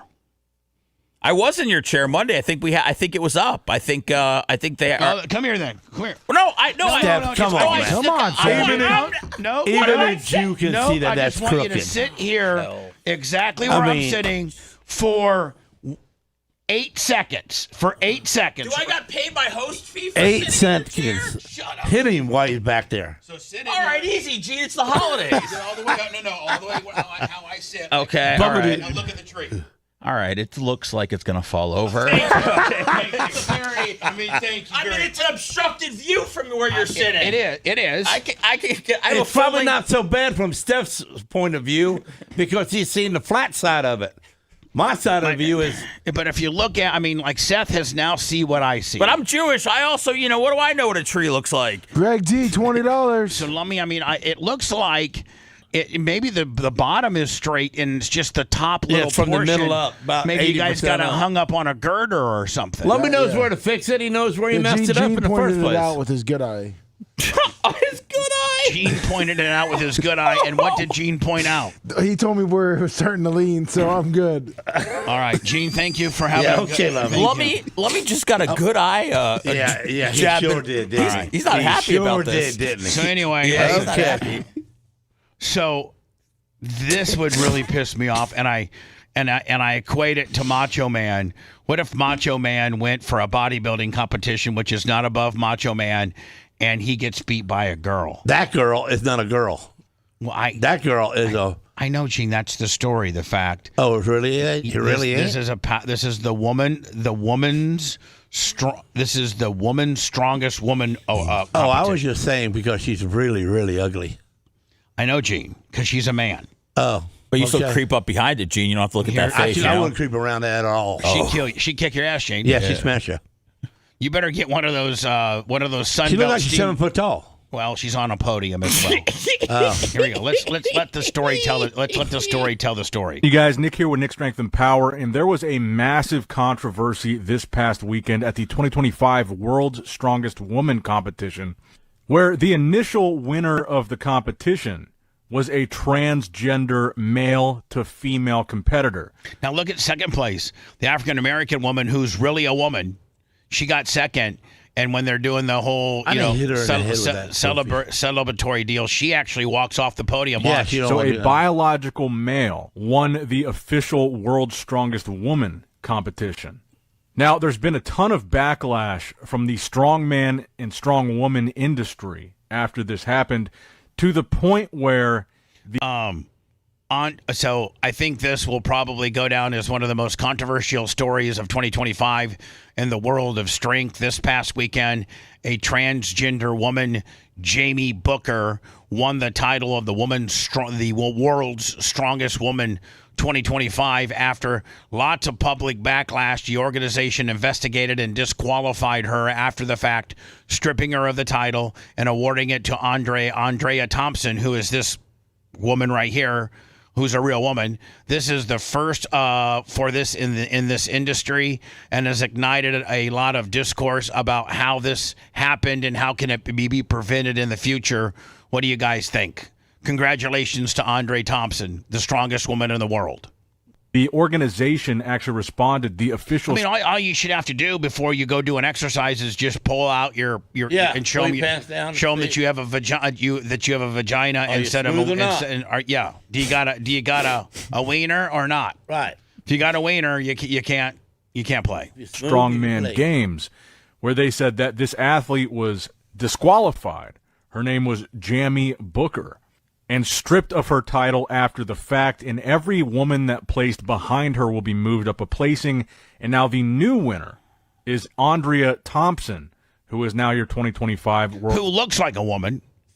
So Andrea Thompson is the little black lady right there? Yeah, right here. Look at her legs. They look like telephone poles. Yeah, she's a real woman. Could you powder coat those things, Gene? And the official Strongman Games reinforced that if you are born a biological male, you compete in the men's category, whether you are transgender or not. And if you are born a biological woman, and psychologically, is that a problem with, you're a guy and you're not good enough to win as a guy, so you just have to win at all costs, that you have to jump genders in order to be competitive? This has got me all mixed up. Well, a transgender woman is what? Really a man? Yes. Okay. So what is a man that cuts it off? By the way, and puts Lummy, the boobs on? Another $20 for Mushroom Mitch for the Christmas tree straightening. What do you call that person? What's that now? The one that does the whole gimmick.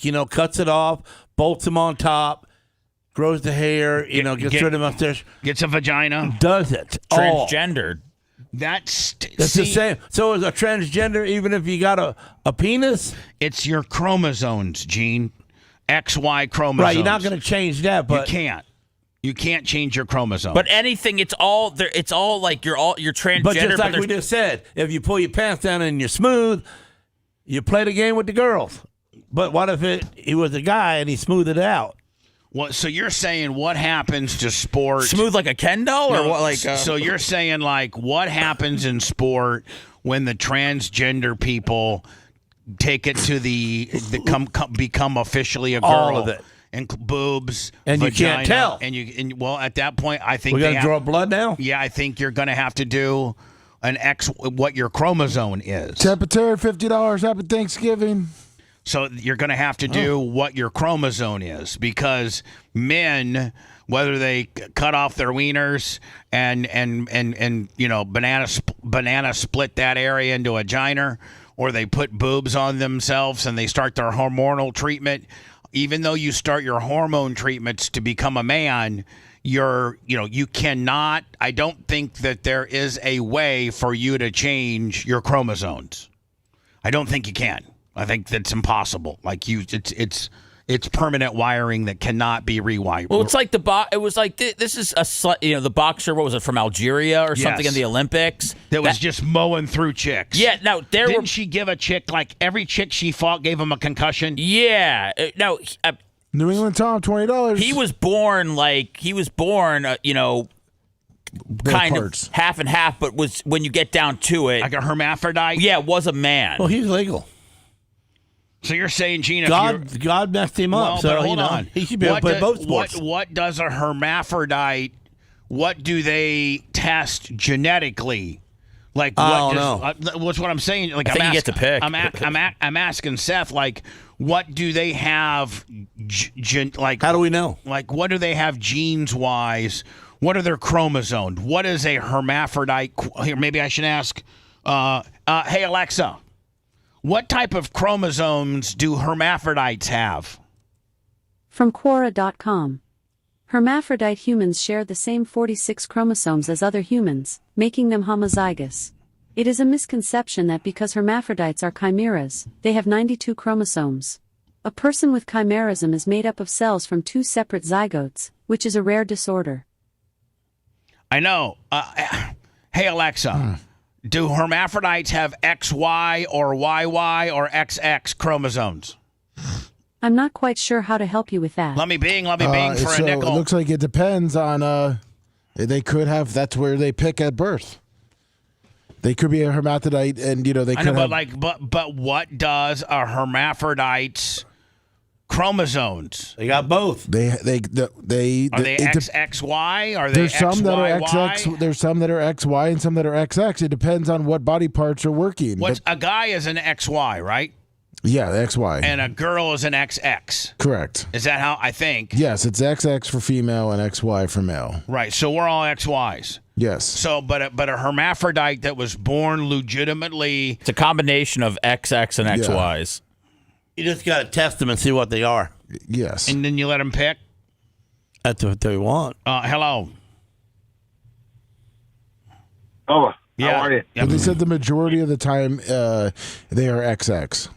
So the majority of the time they tend to know that's women. That's women. Yeah, XX is women. Yes. Yes, sir. Go ahead. You're on the air. Hopefully this caller will be the call that saves the rest of them. I was thinking about yesterday when Dan, I'm going back, and it's probably just derailing you again, so cut me off when you need to. But I was watching on, what's it called? Flow Sports? These are all your fans, Bubba, not mine. There was an Artie Lang story on Vice, that's it. That might have been on Monday. So I was thinking about Tuddle. So what is your question? What's your question, sir? There's no question. I have a statement to make to you. All right, what is your do not make do not make fun of Tuddle. I love Tuddle. Oh, you're the only one. He's on the thin line. All right. Sir, when you can send me your LinkedIn profile that shows all of your radio programming experience, I might start listening to you. Otherwise, just stay a fan and leave me alone. That's my official statement with you, sir, and everybody for the most part. Today's a bad day for the phones. God, it is. It's just stupid people that want to hear themselves on the air. My Lord, nobody's brought anything to the table with regards to... Your pain is my pleasure, though. True. Why? I love a bad... What pleasured you on that one? Biggie 7375 $50. Thank you, my friend. He loves a bad phone call that's trying to trip me up. I love somebody that has their own agenda that Bubba has to navigate through. Yeah. Developing tonight at 6, new sound from a disturbing phone call to a radio station. Elliot in the Morning, which is based out of D.C. I went head-to-head against him in Richmond years ago when I was syndicated. A caller had a tip saying he found a body in the woods. D.C. News Now's Dave Laval has more on what that caller said. No, see, Lummy, anybody that wants to call the show and give us a tip that they have located the remains of a potentially murdered person in the woods, we'll take that phone call all day. Why wouldn't you call 911? So we could... I know. I mean, seriously. Witnesses say Frederick police found the body in a wooded area near the roundabout where we're standing along East South Street, close to Monocacy Boulevard. But the person who found the remains did not call police. Dude, you found a dead body? Yes. The caller identified himself as Joseph. He chose the Elliot in the Morning radio show last Friday to brag about his discovery. This may sound sick, but I've always wanted to come upon something like that. Yes, luckily, it was months old, so that was nice. Joseph said he found the body 18 days earlier. Joseph had not yet called police. He emailed the host photos of a dead body he claimed was the person he found. Tell me you called the police. Probably today. I had a dream last night that I called them. I would have hung up on this dude. Be like, man, I don't want this somehow coming after me. Pinned up on me. Hang up and call the cops immediately and forget that you knew me. Don't even listen to the show anymore, you hilljack. So, yeah, no, not yet. I like to have that. Lummy, I would his voice is creepy. I would steal those bin blocks in a minute. Oh, look at those. Nice to have them. Oh, yeah, I can put those right on my track. Dude, call the cops. That's backwards. Taylor Martin is among those around Frederick shocked by the developments. You see a dead body, you call the authorities, I would think. Not your favorite radio guy or thereof. That's just my thought. I mean, yeah, you panic a little bit first. Yeah, what happened? I mean, it's really sad. Investigators are still working to identify the victim and determine how that person died. You're asked to contact Frederick Police if you have any information. In Frederick, Maryland, Dave LaValle. That show that Ronnie the limo driver told. No, I stumbled upon this myself. Gone Girl, which was about, I think, 15 or 16. It was a serial killer from Long Island, and he had killed like 15 or 16 hookers. And that's what the Gone Girl on Netflix is all about. And it's very interesting. And there was prosecutorial misconduct with the state attorney. There was the chief of police got fired. Some of them are trying to cover it up. They finally found the dude that did it. It's a pretty good deal. Not to be confused with The Demon in Me. Has anybody started that yet? The Demon in Me? Not yet. With Claire, was it Claire Danes? Yes, Claire Danes. Yeah, Claire Danes. God, that's an unbelievable. It's only 8 episodes. Gene, if you and Sarah always looking for shows? Yeah, me mainly. She's in the Bible. I'm telling. She reads the Bible while you watch shows. Well, I watched Boots. What was that about? About the Army kids, the kids that joined the Army. Was it good? At 17 and 18, yeah. Watch The Demon in Me. I will. You're gonna love it. It's only 8 episodes long. Hello. By the way, Lummy, I saw Why are you saying hello again? Grouper Lips sent me the first Hall of Fame bust that was done. It was Bob. Yes. It was Bob from Sunbelt, and they look great this year. Do they not? They do. Oh my God! Thank you so much. $20. Fuck you. Yes, go ahead. You're on the air. Yo, Bubba. Yes. Yeah, there's a IHRA. They're starting the NASCAR series. IHRA is actually starting a drag racing series to compete against NHRA. But they're also doing a stock car too. Well, they ought to stick to just one because getting one right would be great. You don't see, NASCAR doesn't dabble in NHRA. NHRA doesn't dabble in it's two different in IndyCar.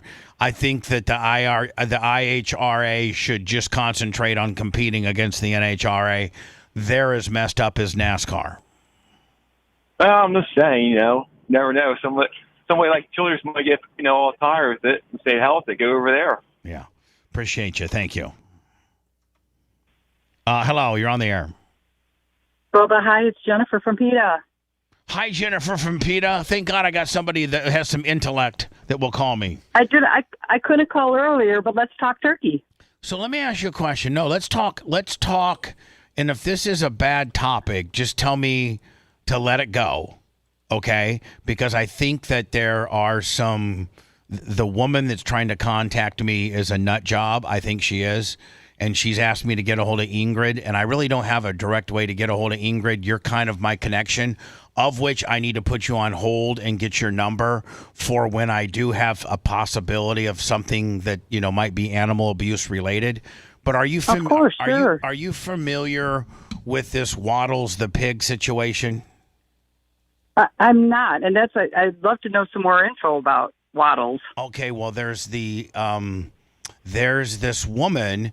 And it was a news story. It was an actual news story in Tampa where the SPCA who I think is in good standing with you guys. I think they were being very cruel to this pig, and I think the Florida Fish and Wildlife or somebody had to come in and confiscate this pig because they were leaving it outside to be sunburned and it was abused. Oh, right. It had of 1 or course, 2 days right. to live. Waddles was covered with blisters and terrible burns. Yes. And so this woman's been trying to get a hold of me, knowing that I'm PETA and knowing that I have potentially, but I can't get a hold of Ingrid. And so they want help to hold the SPCA, who is supposed to be this very pro-animal place, like you guys, but this happened on their watch, and this group of people are just really, really mad about it. And I'm like, maybe Ingrid knows about it, maybe she doesn't, maybe you don't know about it, but I know all about it. I bet our caseworkers know all about it. And as we were talking, I went online and looked, and the pig looks to be in absolutely desperate condition. And I mean, I don't want to say for sure because I'm not totally involved with the case, but even if half the allegations are true, this would be an absolutely legitimate confiscation. The pig looks like he's got burns all over. But Melissa, here's what you don't understand: is it's a pro-animal organization that supposedly has done it to Waddles. It just wasn't some farmer out back that was, mean to his pig and let his pig get sunburned and blistered up. This was this is a legitimately recognized, animal place. Okay, but be careful using the word legitimate, because so many of these pseudo-sanctuaries or pseudo-rescue facilities that tout themselves as doing great work are kind of hoarding situations or people with mental health conditions. I'm not saying this is the case here. I don't know enough. Oh, yeah, a lot of them pop up as just like fundraiser gimmicks, and the managing partners are taking the majority of the money, and they're really not doing much for animals. That's one element, and the other element is people who do go into these things with good intentions and that quickly get overrun, and they just can't say no, and they go from 2 cats to 200, and they don't have the resources or the money to properly care for any of these animals, and the rescue becomes the place that needs to be rescued. That's so common. People have no idea how common that is, and that could be the case here. I'm not sure. But I definitely would run this by the caseworkers. Do me a favor and make sure that, I get credit for it because I'm the one that brought it up. And I promise you I will. I will. Because the woman's been getting a hold of me, and so I can at least answer her and tell her that I've gotten a hold of Melissa, my PETA girl, and it's on your radar. And if there's something to be done, you'll get to the bottom of it. I promise you that. Absolutely. Yeah, I watched the videos, and and I think Channel 10. I sent you the 13 one. I mean, the lady that's emailing us is the lady that is where the pig is now. Yeah. They run an animal rescue, pork butt pastures. Pork butt animal rescue. That's where the pig is now. They took it away from the SPCA because how bad it was. Yeah, getting. so it was. She'll be fine now. It was actually on Channel 13. SPCA of Tampa Bay cited after Waddles the pig found suffering with burned skin, and I guess the state stepped in. Pinellas County Animal Services has cited the organization for animal cruelty, an allegation the SPCA strongly contests. So I mean, they stepped in. And this organization that's been a hold of me stepped in and saved this pig. So at least I got it on your radar. I know you're going to look into it for me. I promise. I absolutely promise. So yeah, I've done my job, Lummy. I've gotten it on Melissa's radar now, which subsequently will be on the PETA radar. And the SPCA. I just want to tell you, it's Jennifer. You're confusing me with Melissa, but it's Jennifer. I'm sorry, Jennifer. I'm so sorry. It's okay, hon. It's okay. But I need to get your number, Jennifer, because I don't have it. Oh, absolutely. I'll give you give me to whoever will take my information and happily share it. Yeah. Now, what were you calling about initially, Jennifer? Well, that turkey drop. I mean, I was at the gym when you guys were talking about the turkey drop, and I couldn't weigh in, but I just wanted to let you know that awful thing appears to have been canceled. We haven't had any credible reports on it. I want to say 3 to 4 years that any turkeys have been dropped from that plane in Arkansas. Well, back in the day on the Power Pig days when we were doing, crazy stuff, we did do a turkey drop, but it was frozen turkeys, and it was on, it was it was not real turkeys. I don't know right. why. I don't know. It was real turkeys, but they were dead, not living, right? Yeah, they were frozen. They were from right. we got them from Publix or Winn-Dixie or whatever. Right. The hell. But anyway, every year it seems like there's people that want to try to really do it, and turkeys can't really fly very long distances, so it would be a suicide mission for turkeys to be dropped from a plane. But everybody for sure. always tries to be a smart ass and do it, and most of the times it's frozen turkeys that have already been whatever. So I hope that nobody ever would try to do that, because well, it looks like she was, I think, talking about the city in Arkansas used to drop them out of a small plane to kick off their turkey trot festivals. For real? That's exactly it. Yes, that's what I'm talking about. It's Yellville, Arkansas, of all places. And for many, many years, they had a guy in his Cessna go up about 500 feet and just drop live turkeys. And, of course, most of them were either severely injured or died upon impact. I mean, turkeys usually can only fly over a fence post a little bit, or, for short distances, they can get up about, 10, 15 feet. That's about it. Right. They're not vigorous flyers. And it was just an abject example of cruelty, literally throwing birds to their deaths. Now, did you guys get on it hard, Peter? Oh, we did. We got on it hard. I mean, we actually offered a $5,000 reward for many years to identify the pilot, because it technically is against Arkansas law. It's cruelty to animals. But there was so much pressure put on this little town that, as I've said, I think they finally backed off without admitting defeat, and we haven't had any credible reports that a bird has been killed or thrown in the last, I want to say, 4 or 5 years. I was most taken back out of all the stories that you guys give me and I see. I was most taken back, and I think you guys actually have made some progress. And I was most taken back in the coconut monkey harvesting scam that they were doing. I know. Oh, Isn't that crazy? People hear that, they think that we're making it up. Like, you got to be kidding. What craziness is this? But it's very real, and there's a very real amount of suffering. But in Thailand, monkeys are trained and chained to pick coconuts. Yeah, these poor little monkeys just can't be monkeys and go around and do monkey-like things, Gene. They put them in these big shackles around their neck, and they train these monkeys to climb up and harvest, because a coconut that's harvested by hand is better than being shook by a machine and hits the ground. So these monkeys would climb up a tree and pick 3 or 4 coconuts and then come running back down. And it wouldn't be such a big deal if the monkeys were free, and you just taught a monkey to do that, but then he could go on and be a monkey during the day. He did it 3 or 4 times for you, and it was he could do it at his own leisure. But the monkeys were never. We don't want any monkey to be forced to work, especially when there's viable mechanical alternatives to that, and there are high-end, high-tech pickers. Mechanical pickers. And a lot of companies have made that compassionate switch. After we broke this story and people started realizing what was behind every jar or can of coconut milk, a lot of companies did make the switch. No, I mean, it would be cool if I had a monkey and I taught it how to run up a tree and get me a coconut once and twice every once in a while, but he wasn't chained up and he could just be a monkey when he wanted to. And I'd be like, hey, Jimmy the monkey, go get me a coconut. And he would get me a coconut. Some monkeys don't want to live off the government. Some want to actually work. I mean, I think you got to take that into, Well, it was so cruel because they had these big shackles on their neck and the chains were only so long, so they were never free. And these monkeys, they would work them, 8 to 10 hours a day picking coconuts, and that was one of the things that I really, really appreciate you guys getting up to speed, because 99% of the world didn't know how a majority of our coconuts were harvested. They didn't know that. Exactly right. All right, well, listen, Jennifer, you know about this Waddles deal. Look into it for me. Let me put you on hold for Lummy to get your info, because I'd like to have a direct line. I could have gotten this story to you about a month ago, and it's certainly something. Because see, here's the thing, and I'm really kind of blowing smoke up your butt. But here's the deal: there's all these other animal places that do good, and then there's PETA.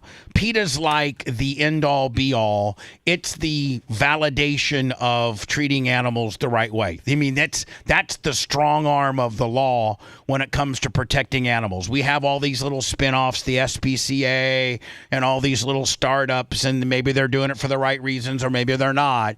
But when you know, Super Bowl's kind of like the NFL. It's like it's the biggest, it's the baddest, it's the most well-funded, it's the most powerful, and this probably, the Waddle situation probably needs to be on the PETA radar. I promise you it will be. As soon as we hang up, I will get this to the caseworkers. Jennifer, let me get your information, okay? Hey, I got a good idea for PETA. What's that, Gene? Be careful. I know. I think you all should come up with some kind of badges or cards for people like me that walk the streets, that see bad stuff happen, and I can whip my badge out and say, listen, I'm part of PETA, and you're doing wrong. You know what, Gene? I can get you a PETA membership, and you can have a direct line to a woman like Jennifer. Right, so that if they don't listen to me, I can call that. You call Jennifer. Boom. You call Jennifer. Absolutely. And Jennifer's local, and she'll be like, because I can probably fix a lot of it without needing you even to call you. Well, Gene, pop them in the head. Call me anytime. Gene, they don't want you to burn the guy's place down. Okay, there's protocol. PETA is. But if you just talk to people a little bit, they might learn something. If and you then said, "Hey, let me tell you something. I'm Gene Lasker, and I represent PETA, and by the authority of me, I'd stop being mean to those dogs. I wouldn't be fighting them anymore. If I come back again and you're put the water in the shade, man. If you're not being nicer to that dog, and I got to come back, I'm gonna get PETA. Take out that 4x6 window you got up front. You just got from Lowe's. Hey, you know, I love what you add to the show. You can call me anytime. Jennifer, let me put you on hold so I have your info, okay? Okay. All right. Good people, man. They're only out for. Let me. That Waddles the pig deal was for real. This woman's been driving me crazy. Oh yeah. And I tried to get a hold of Ingrid, but she's so insulated. Pigs have got to stay in water and mud, man. That's why they're pigs, because they get mud all over them. You should see this. And no, I don't want to see it. But here's the thing. Like, this would be like a daycare being mean to a kid. Somebody. Right. Well, it happens. But so this is SPCA. This is a top notch. This is an org. Oh, hold on. Look at 4 generations. Over 180,000 satisfied customers. My guys are on pre-roll. Look. Trusted our family for roof repairs and replacements. We are state certified. That's Fabrizi's kid. That's Michael Fabrizi's kid. Licensed and fully insured. We also provide free estimates and financing. Hold on. Right now, get $1,000 off a new roof or $250 off any roof repair. And I got to tell you, man, Gene, you're going to have to switch roofers. If you ever need roofing, you got to go with 4th Gen because they take care of their family. They really are. I mean, this is Fabrizi sold Handyman Roofing. He can't be involved in anything to do with roofing for I don't know how many years. And his kid who worked for him, his kid who worked for him said, I ain't working for this new company. I'm going to start my own deal. And that's where 4th Gen was started. But I thought Fabrizi made the tile roof.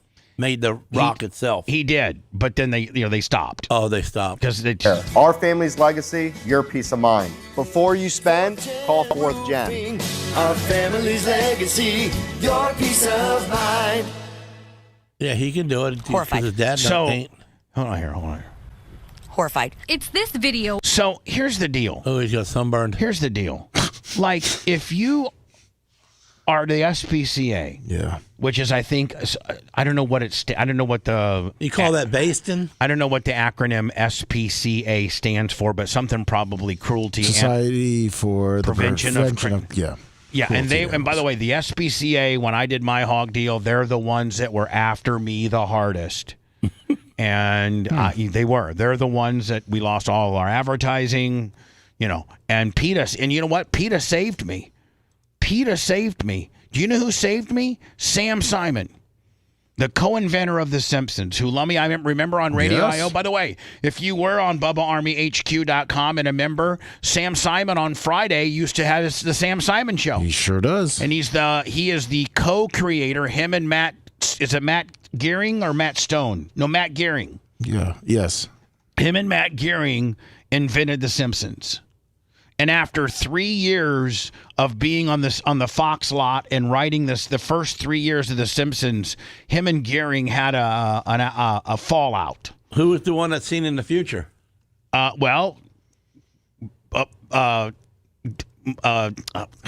Sam Simon said, buy me out. I own 50% of this franchise. Buy me out.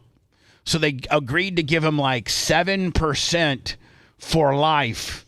And I saw his checks. I saw one of his residual checks. He got him in February. Lummy, after the fourth quarter had cleared, they would then settle up what his residual checks. And he would average anywhere. Now, he never had to step back on the lot. He never had to do another thing.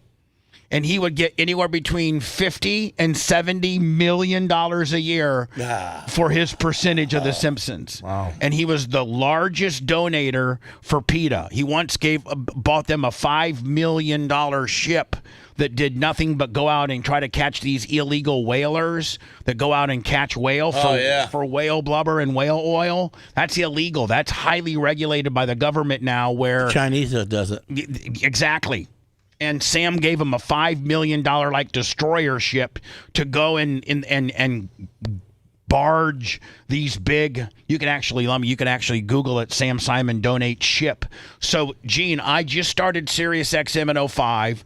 I'm with Sam in New York because he was good friends with Howard. Actually, at Howard's wedding, I sat at Sam's table.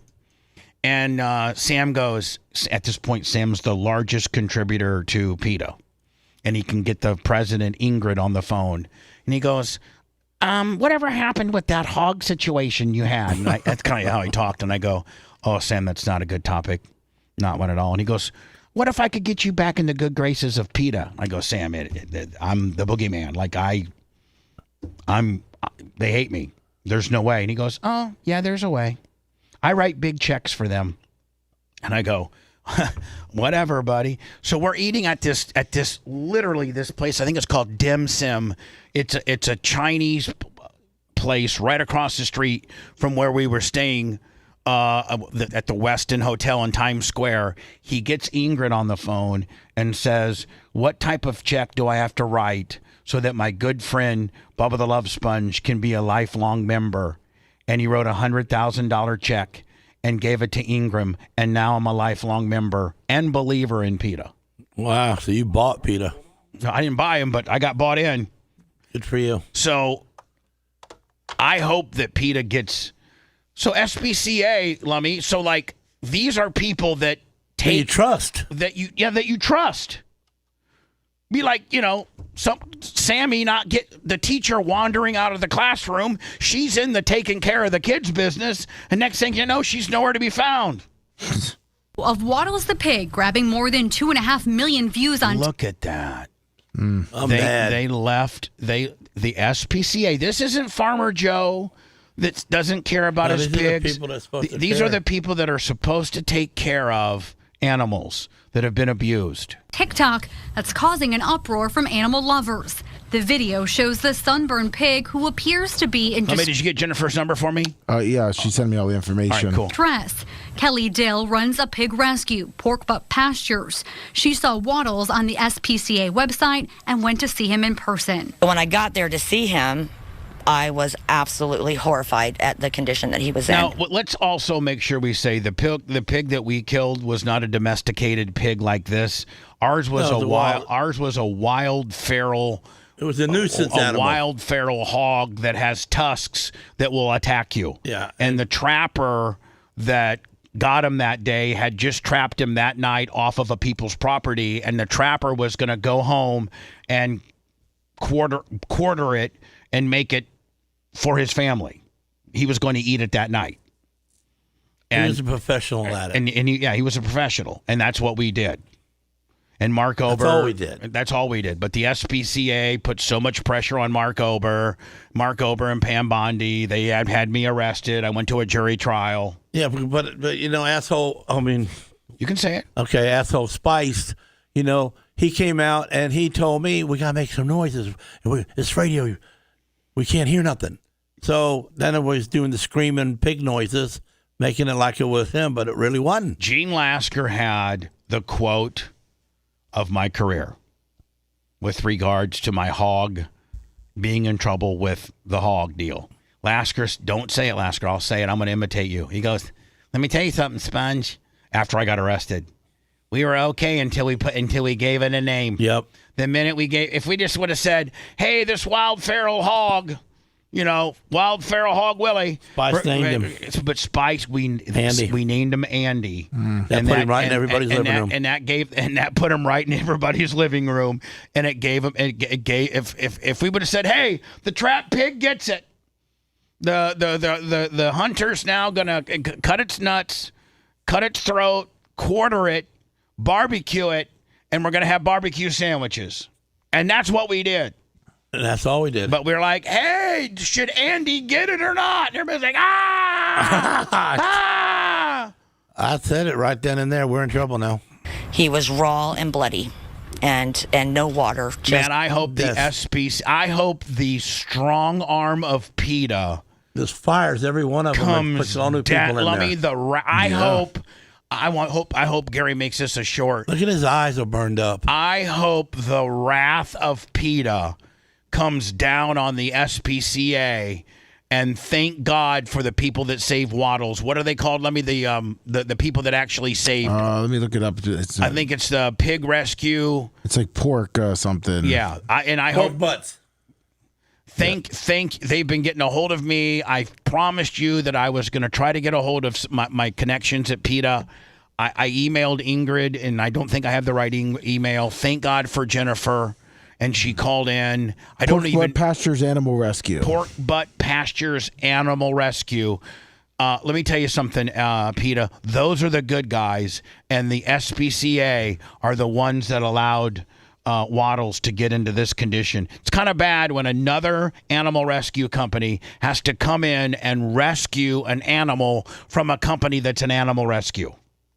Out in the hot sun, just roasting. Waddles is now at her rescue. If she hadn't gone to get him, she worries about what would have happened to him. Oh, death for sure. Within 24 hours to 48 at the max, he would no longer be here. There's no way he would have been able to withstand. Look at all those blisters now that are flaking off. That was all sunburned.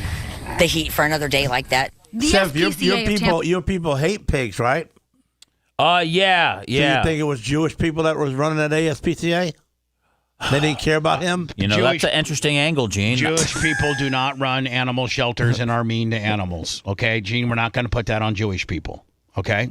I'm just asking. Just because just because they don't consume it doesn't mean they're going to be mean to it. Filthy animal. Well, I don't know. I mean, why don't they consume it? They don't, because it's their religion. They don't consume it. Well, there's got to be a reason. Nasty. It's not disgusting. It's not their jam. They don't like it. There's a lot of religions that have food gimmicks. Tampa Bay stands by their care of Waddles, who came to them with skin issues. Waddles really needed care, and we provided great care for him. We made sure he had adequate housing.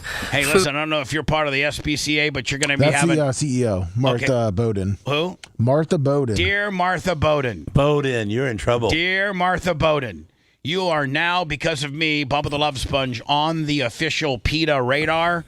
Good luck. Grab your best hold. Hey, see, if I had me a PETA card, I could just go by there once in a while and check up on them. Yeah, you could be like an enforcer. Right. Food. I don't like this. I don't like that. President Martha Bowden showed us the large pasture and... Like dog fighting. You'd break up all those... No, we ain't having that. pen they had set up for Waddles, including a barn for shade and shelter and several mud holes. They say he had documented vet care and enrichment time with volunteers. We feel really good about the way we were able to help him stabilize. Well, why did he look the way? And then we were also able to find a key partner that has more specialized resources to support him. So we feel really good about the work we've. Hey, Martha, you're going to be talking to Ingrid probably later today, honey. We'll see if you can get off. Been able to do for him. And they strongly contest the animal cruelty citation. Honestly, I was shocked that they came back with any kind of a citation because we made so much. Hold on now, Gene. Whether was he in there? I mean, hold on. They got a citation. When you get a citation, that means you've done something wrong. You done something wrong. We made Waddles Care a focus for our team, and we worked really hard to make sure that he got some significant support from where he came, and that we were working quickly on a path to get him to an even better place. So we're talking about it with our legal counsel, and frankly, the allegations are false. Waddle's advocates disagree. The SPCA's own vet records noted that he might be getting sunburn from laying in the sun for hours and not being able to move well.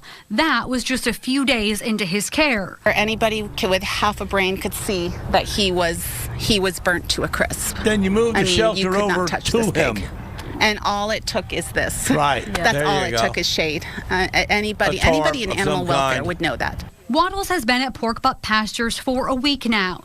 Dill says he is getting vet care, and with skin treatments and his new shady pen, his burns are starting to heal. The main intent is education. If you're going to take these animals in, know how to care for them, or reach out to your local rescues. Now, the SPCA says that the controversy has gotten to the point that they and their staff are starting to receive threats. Police. You haven't seen nothing yet, buddy. I just got peed on you. Yeah. So, You're just in trouble. throw everything right out the window. Now the big boys are involved.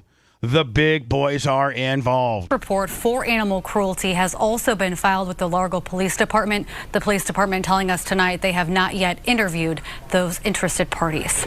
Back to you. Genevieve, live for us in the newsroom. Thank you, Genevieve. Thank you. So that lady that was just talking, she's the head of that ASPCA? Of the boss lady? Yes, Martha Bowden. Yeah, she's Martha the Bowden. CEO. She ain't Jewish.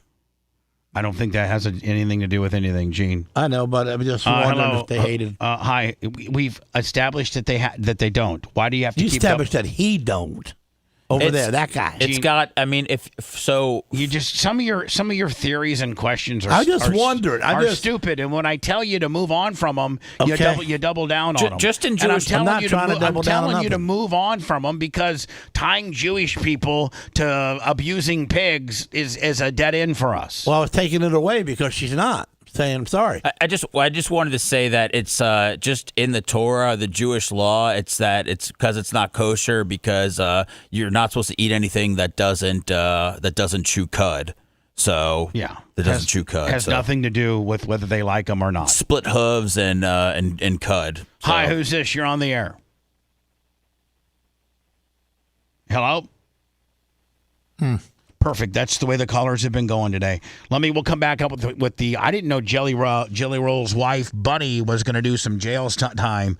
I don't think it's anything significant. I think it's literally maybe a weekend in jail. She's going to vlog about it, and she's going to, I guess, try to do a podcast or jail. I guess. And it was from an unpaid speeding violation 5 years ago in Alabama. Oh, whatever. So it's not even really real. Yeah. It's real jail. It might even be a halfway house. If he really lost a lot of weight? Yeah. No way. Yeah, and now he's clean shaven. I thought too. it was like an AI because his face is so skinny. No, he had a wrestling match. Maybe it was WrestleMania. I wonder if it changes his voice. And no, it doesn't. And he actually had a WrestleMania match. And he got in shape for it, went to NXT and trained for it, and did pretty damn good. He did. I mean, as much as it hurts me to say this, he did for what. And Cody Rhodes, I think, pinned him. Did he not? Didn't Cody? No. I think Raymond. Was it Raymond? Was it Ray? God, who no, was I think there was. I think it was like a Logan Paul. Yeah, it was a Logan Paul match. It was a Logan Paul match, and it was. And you know what? Oddly enough, it was a good match. Really? It was a good match. Now, they had to, at the end of the day, they had to make Jelly Roll do a job clean for just for the sanctity of the business. But, he was you could tell that he'd been trained. He was doing big man type moves. He got around the ring pretty well. He looked good. It was, what? It was a good, Seth, I think you would even be the first to say it was for a gimmick match. It was a 10. For a gimmick match. Wow. When the David Arquettes, the Dennis Rodmans, the gimmick matches that they have every once in a while, it was as good as one of that I've ever seen. He did good. He did a good job. Better than the Rizzler. AEW. The Rizzler is going to be a fighter too. He already is one. Yeah, he's been in the ring a lot for. Why haven't you sent me any of this footage we did on Monday that I could hate on? Oh, I'll send it over, Bubba. It's going to cause me anxiety. It's going to cause me anxiety. Was you chubby like him when you were a kid, or was you skinny and then got big? Not that chubby. Not that chubby. I was husky. Right. I was husky. I think my senior year I weighed 235. Oh, that's good. So whatever. Let me see if you can get that for me. I will. I'll send it right we'll over. come back with Jelly Roll's wife. I think this is a little bit of an embellishment. I don't think she's really going to jail for any expended amount of time. I don't know. Now she's going to jail. He's all skinny now. Whew. Watch out, ladies. He done messed around on her and got caught. He did? Yes, he did. When was that? Not long ago, but she's forgived him. Boy, look at Gene with the TMZ. Yeah. You're listening to the Bubba the Love Sponge Show. If you want 24/7 on-demand Bubba and the crew, go to BubbaArmyHQ.com. The Bubba the Love Sponge Show will be back after this.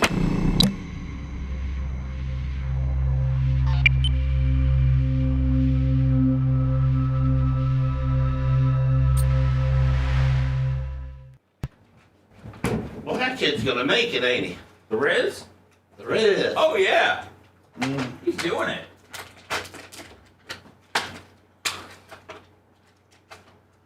Gene, you having Thanksgiving at your house? We're gonna do breakfast.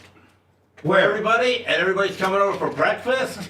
At your place? At my place. And then I'm going to Bobby, my good friend Bobby's, up in a little north of Brooksville. I'm going to his house for Thanksgiving. Be the first time that I ever went somewhere else for Thanksgiving in probably about 15 years. Well, usually, Sarah. We stay home, you know. Where's Coben? Coben going with? Yeah, Coben's going with me. Yeah, Coben's home today. Coben's off all week, so he's been at the powder coat shop every day. Is he there right now? No, sir. He's off today because I ain't gonna drop him off at work at 5 o'clock, you know, and then come here. We have to be there for 3 hours by himself. Let me know when you send it. So on Wednesday, my mom's home on Wednesday too, so he's home helping her out, so he'll get to play with the dog most of the day. They won't bug her so much. Did you find it, Lummy? Yeah, my fucking computer's frozen. Not because of me. Well, no, yeah, of course not, Gene. It's fucking frozen from the shit. Find me the Rizzler. Rizzler, not you. I sent it to you. Also, there's a Rizzler training I'm finding for you. All right, and also get me the Jelly Roll cheese. The what? When did he cheat? Did he cheat Gene a while ago? No, it ain't been long ago. It's a couple of month.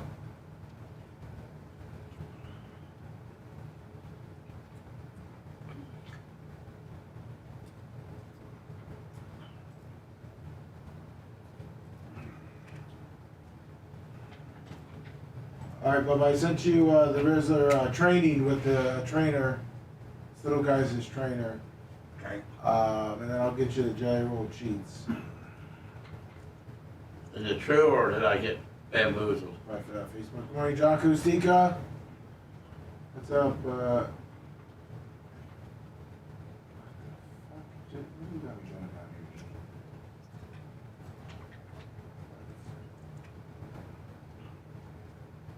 I mean, you can't even watch news anymore and know whether it's the truth. Jeez. Years, marriage, years.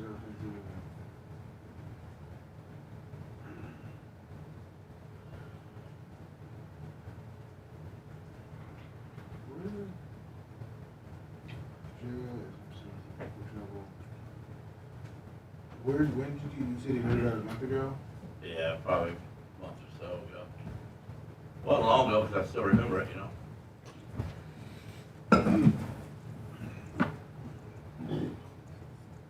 Just type in Jelly Roll cheese. Well, there's just a bunch of shit that it looks like it was fake news, but sure,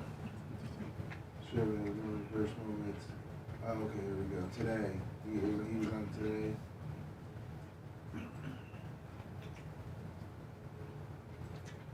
I'm trying to find you a video.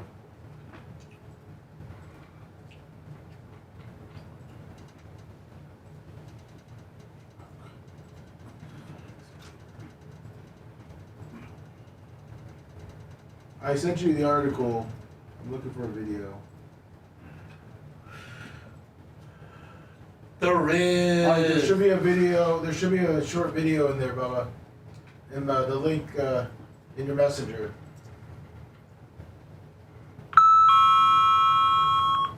Boom. Yeah, see, that's the one I seen where he was. Good morning, Bubba. This one, show. Crying, he's sorry and stuff. Who's gone? Who's gone? Hey, so you think the next thing is he gonna take the tattoos off his face? Okay, hold on. Oh man. You know Yeah, he who- should look into you know that. Gordo? Yeah. Gordo? Oh. He's on line one. He says. Gordo? Gordo. So, my boy Gene, I want to wish him a happy Thanksgiving. Oh, he told me happy Thanksgiving? He was, you know, he said, when he told He's me- just a fan. I don't know. He said he's your boy.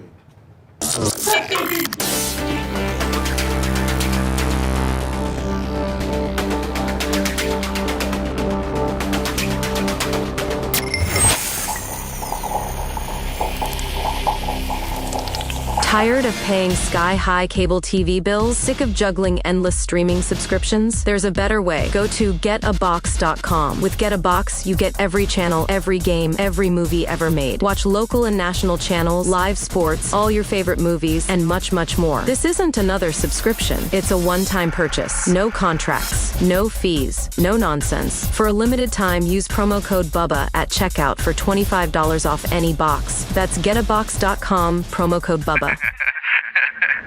The Bubba the Love Sponge Show, listener supported via PayPal, Venmo, and Cash App, all at the Bubba Army, now returns.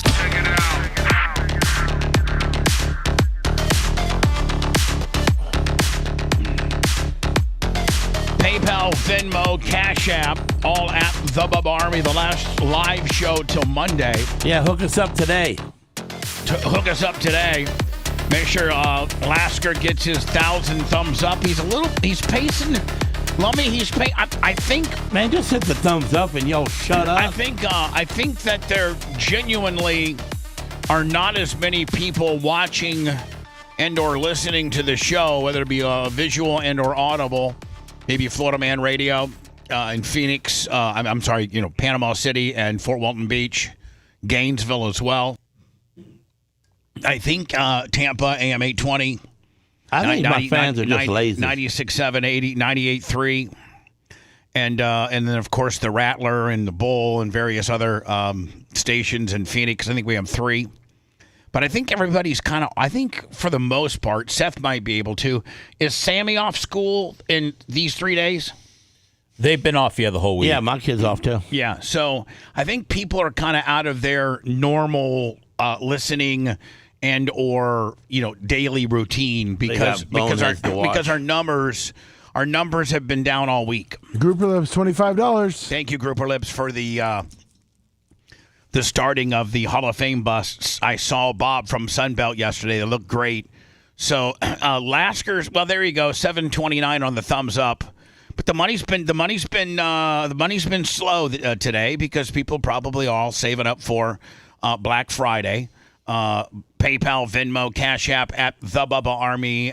Don't forget you can always join Bubba Army HQ. That's probably the best value of all, BubbaArmyHQ.com.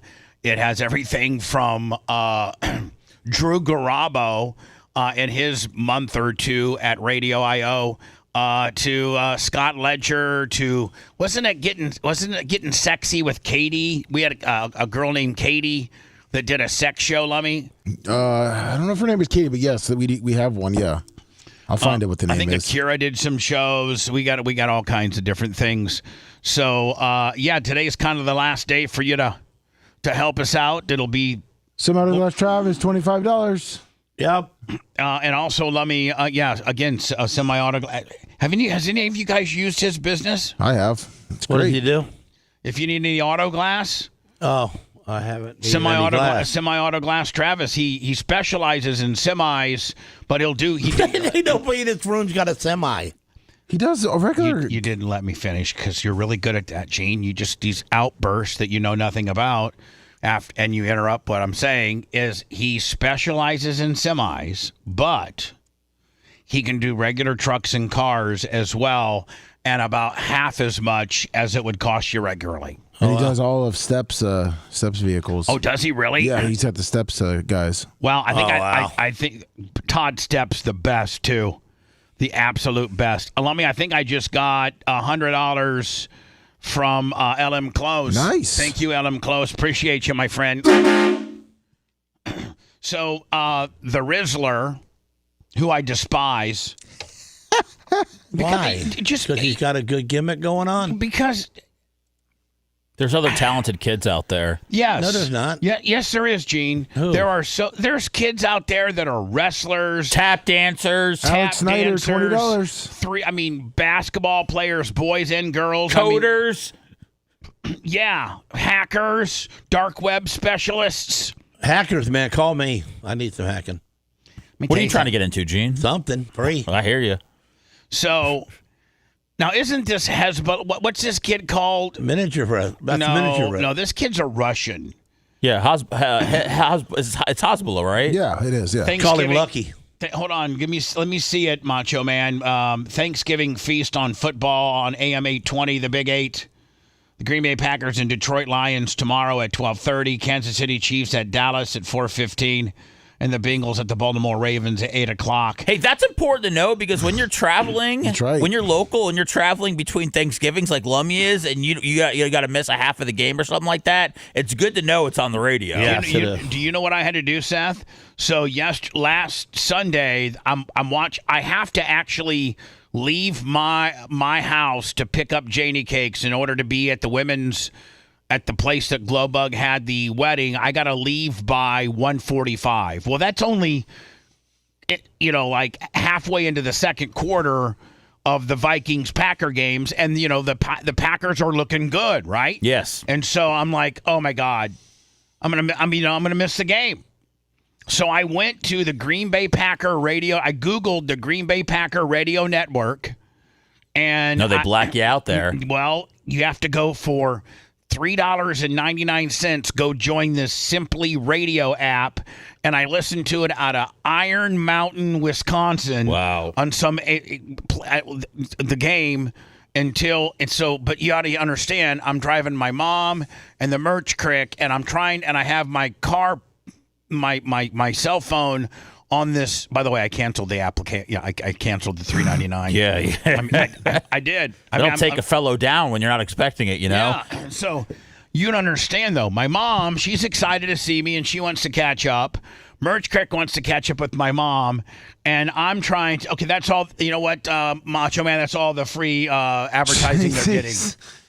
Bruce Midori pays me virtually nothing. I'm not going to be. What's Macho Man sending? He's got college football stats. NorCal Mark $100. Nicholas Moore $10. Showed up Spice $20. Do we have the Phillies Bears game on Friday? Yeah, it's on there. It's on 820. Hell yeah. So anyway, listen. So I'm trying to listen to the ball game through my phone, through my mom's CarPlay system, and I got it dialed in. But my mom doesn't know how to get to this place, so we got Waze on my mom's car system and the Green Bay Packer game, and my mom wanting to talk, and Merch Crick wanting to talk, and finally I said, guys, I'm really trying to listen to the ball game. Oh wow! And my mom's like, oh my God, I can't believe it. Yeah, we're just trying to catch up. I haven't seen my Sweetness in how long? And then I thought to myself, man, you're so stingy. My mom's not going to be around forever. No. Turn the ball game down. And spend some time with your mother. Could have seen Elvis too. You could have actually had. You could have had Merch Crick following the game on her phone. She shouts out every single play what's happening. Jordan Love sacked for 3. Yeah, the running back that's in for Josh Jacobs. Outside. Oh my God, she sounds just like Mickey Mouse. 10-yard gain, yay! She started talking to me yesterday. I go, is there? You mean Minnie Mouse? Mickey or Minnie? They both sound the same. Okay. By the way, Lummy, 843 Bubba 50. It's coming in, man. Yeah. Appreciate it, man. Last day. Also, don't forget, starting on Friday at 6 a.m., Friday till Monday at 7 a.m., 20% off using promo code Bubba upon checkout at Bubba Army Merch, Bubba Army Shop, Bubba Army Store. Also, I didn't get a chance to, I shared it. John Costica, 100, Lummy. Kenneth Nelson, 20. It was during a hot mic, guys, and of course I skipped Seth because he hates fragrances in any way, from incense to candles to air fresheners to just like anything that's just not natural air, Seth is sensitive to. So I skipped him. I didn't put any on him, but I got Lummy, when you're developing your fragrance, they send you these little testers. Yes. And I've gotten 4 of these, and this is the 5th one. And I got it a couple days ago, and I told the merch crick to get a hold of the manufacturer. This is fragrance number. They number them based on their mixtures. 234-236-202-51108-10. That's what my fragrance of Bubba Army Alpha Volume 26 is going to be. And I sprayed some on Gene. I sprayed some on Lummy. I like it. And I got some on me. And man, does it's still on me too. It smells unbelievable. Better than the last one. Last one was good. Seth, do you got a disabled card hanging from your mirror? No, you got one? A handicapper? You can get one. You know, you are disabled. Am I? And Yeah. under what pretense is Seth? He looks fully able-bodied to me. He's not.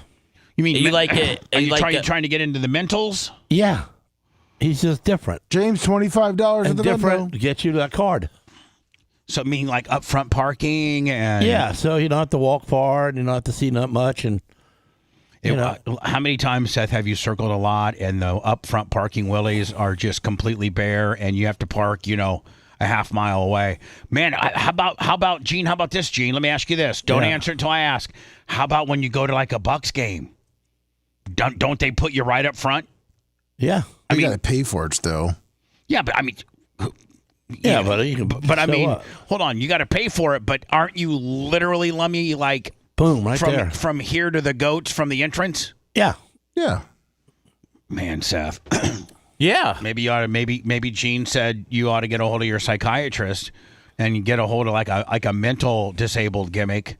And you can have one of those placards. I didn't know that they did that for mentally disabled people. Yeah, because they don't want you walking around in parking lots talking to people. Yeah, Gene's got it all figured out. Yeah, And they want you close to the front. And quite frankly, Seth, walking around parking lots talking to people causes you anxiety. Yeah. Yeah, no, it does. So win-win.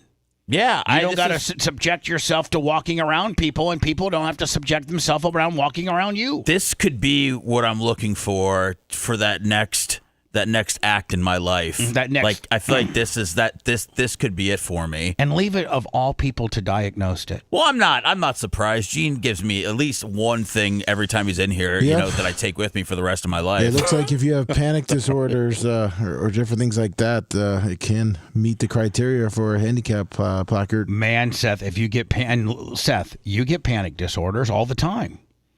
Not all the time, but probably. That's how I got mine. You got yours through being mentally effed up? Yeah. But I told him, I said, if I have to park way in the back, I'm going to fight somebody before I get to the front. Because I hate everything.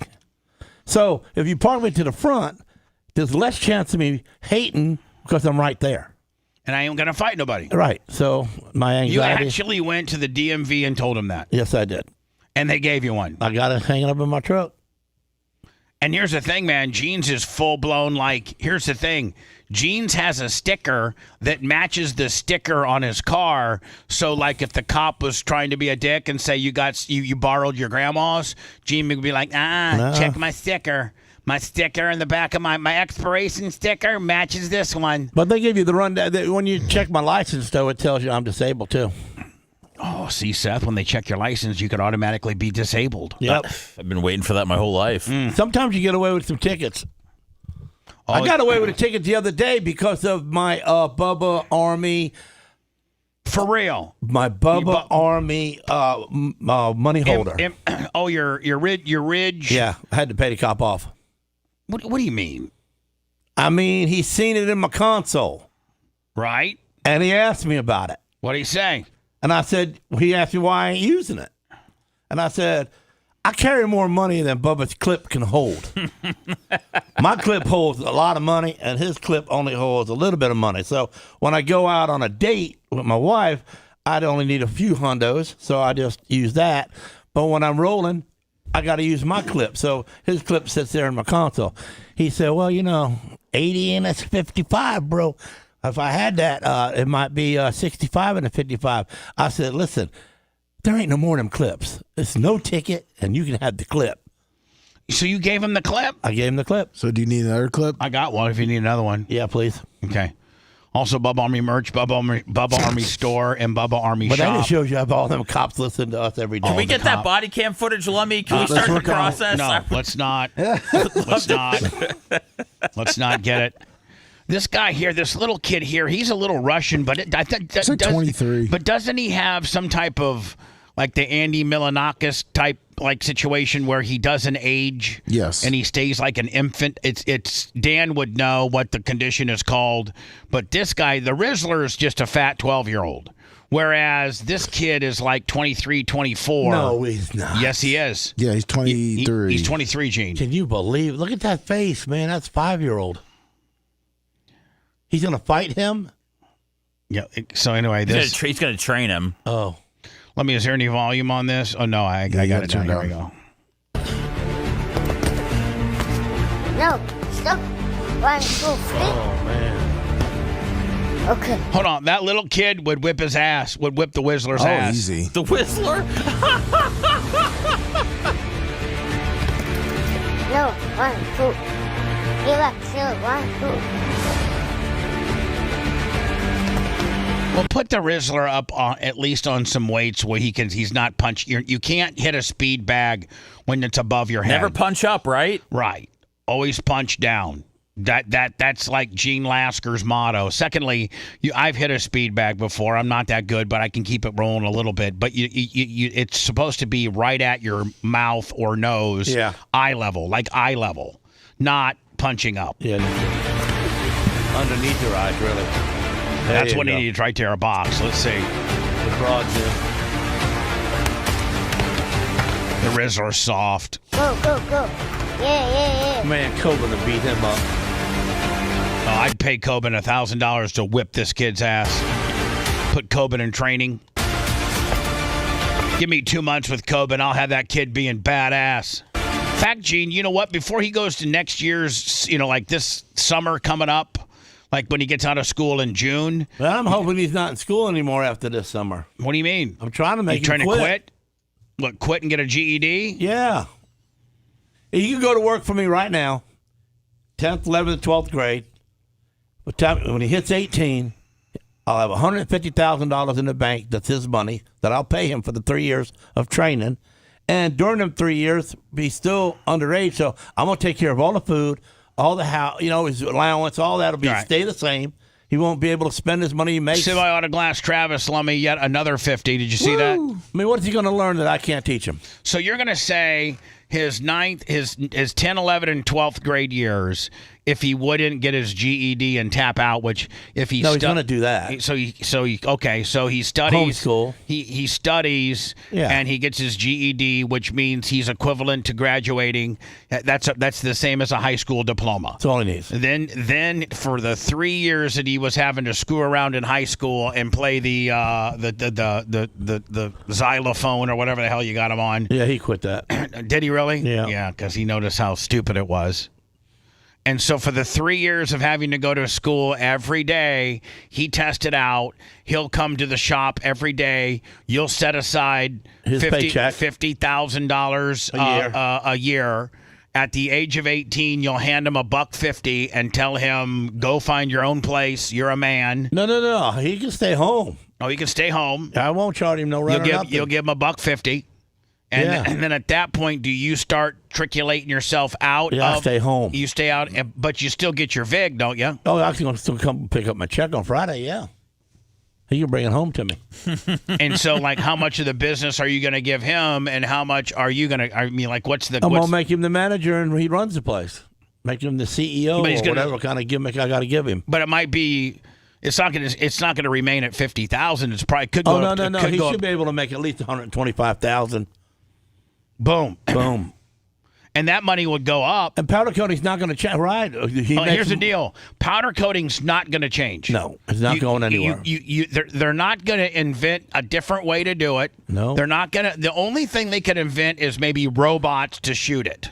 They still got that. They got that right now. Yeah, I know that, but I'm just saying, like there's four aspects of powder coating that you can't shortcut. One, if the metal's not ready or prepped, you got to sandblast it. Right? Am I right? Before you interrupt me, different acids. Yeah. Before you interrupt me, see if I got it. Okay. One, you have to prep the metal through acid dipping and/or sandblasting. Exactly. Two, you have to then paint the metal with a static powder that clings onto you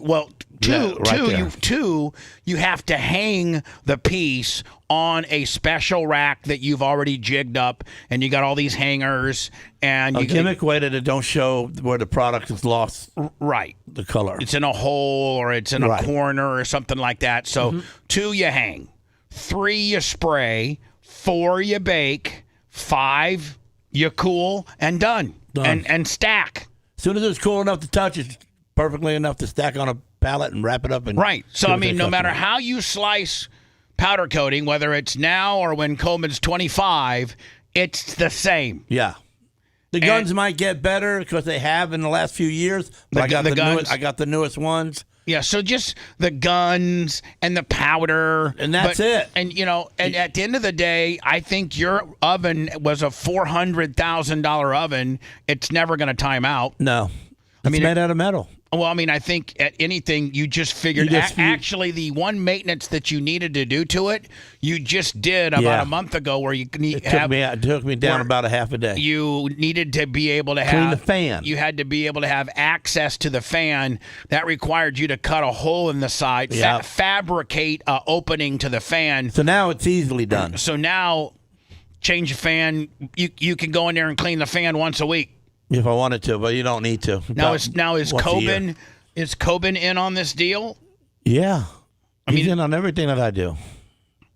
But what I'm saying is, like, have you talked to him about this plan? Oh, I did, yeah. He don't know. He'll do anything I say. I know. Whatever you want, Dad. Have you said you Coben? think that's right for me? Have you said I'm gonna do it. Coben? Mom, she's not wanting to do the shortcuts. She'll pull. She wants him to spend 3 solid years in high school. She don't want him to lose his childhood, which I get. But the way the world's going, there is no childhood. You know what? If you lose your childhood and you get better at manhood, you might make it. You know what? If you can get a 3-year head start on manhood, right, and you can get a 3-year start on owning your own business, Barack Obama can be the president again. You'll still make it. There you go. Seth, the quote of the day. The quote of the day. And let me tell you something. The way I got my kid trained up, Barack Obama could be the president, and he'll still make it. Can I say though, I appreciate Gene. I appreciate Gene's plan because a lot of parents just push their kids to go to college, and it's like figure it out, and and Gene's hand delivered a complete business to the guy. He's giving Coben options, and I totally get how Sarah feels, but if Gene can set him up. At 16, set him up right then for the rest of his life. Yeah. He's not going to high school. He doesn't have to worry about any of these, What are they going to teach him nowadays? Nothing. Right. Well, I'm just saying he doesn't have to worry about any of these kids rubbing off on him or anything like that. Like, he's getting out into the real world, which is becoming more and more important when you're trying to get different jobs these days. They care more about, like, what your life experience is than they do, I guarantee you Coben doesn't care how many people are on his Instagram. No. Like, you know what I'm saying, Seth? Like, what other kids put currency in, Coben's learning a trade and a task, and Gene's setting him up with it. Like, I can't think of a better scenario. Brian Killer, $100. That'd be like if Phoebe owned let's say Phoebe owned a woman's bridal company. Okay? I'm just I'm just trying to think of something that would be. I mean, I get it. And so Phoebe said, "Listen, let's let Sammy do the last 3 years of high school online. Let's test her out on the GED, and I'm going to pay her $50,000 a year to work at the bridal shop. And after her 3rd year, I'm going to slowly hand it over to her, and it's going to be her bridal shop. And I'm going to basically stay at home more and pick up a residual check on Friday. And Sammy will eventually own this whole thing, lock, stock, and barrel." That would be better than any college education, because for the first 2.5 years of college, you're just taking prerequisite courses to waste your time. You're not really learning real world, skill sets, right? I mean, he's going to get the GED. It's not like he's just completely dropping out of school. You still have to go and learn to get the GED. Exactly. So the only thing, Gene, that I think Coben would need to work on would be the selling of the job aspect of it, the quoting. Yeah, but that's the 3 years of making $50,000 a year. He'll learn all that. Right, that's what I'm saying. So for 3 years, you'd have to teach him. The mechanical portion's very teachable. It's the selling and managing knowing what the shop's capable of producing a day and not getting in the weeds. Sometimes you get in the weeds when you get those big Ferris wheels and you get a big job from, Busch Gardens or something like that. I knew he was ready for this, and when I came back to the shop and been gone for a couple hours, and Coben was there, and there's a kit car, probably some kind of a Willis, maybe a 46 Willis or something, and the frame's there, and there's got to be 800 pieces there. I mean, a $5,000 job, and it's sitting there, and I'm going, where'd that come from? And Coben says, well, this gentleman came in, and he dropped it off. I said, did I know him? Did he call me? No, he said he just heard of you, so he stopped by. And he dropped it off and left it here. And he goes, yeah, I told him that was his best bet to get on the schedule. And I said, did he leave a name? So I left the name. So I called the guy and said, do I know you? Hey, let me tell you something. What a call to get, man. I don't know you. And you need to come pick up your parts. But I heard from a couple of people that, if you're going to get something done right, you need to get it done there. I said, so you dropped all this off? I said, and we talked about the color. I said, do you want to know the price? He goes, listen, I don't care what the price is, because that little gentleman that you got there, your son, he sold me. If he's got a dad that rounded him around like you did, and he talks to customers like he did talk to me, you're not going to rip me off. Damn, you could have charged him double at that point, Gene. I charged him. Believe me, I charged him. Gene said I broke it off on him. You know what? But evidently, whatever Coben told that guy, Coben pre-sold him. He made him leave the product there. If you can make a guy leave the product there, you're going to make a living. If you can make the guy leave the product there, and when the owner calls and the guy says, I don't care what it costs, the little guy who got me sold, I thought this ended with Gene beating Coben with the 800 pieces that the guy left. I did too. If you love that segment, then check out BubbaArmyHQ.com and do a deep dive on past shows. Wow. The Bubba the Love Sponge Show will be right back.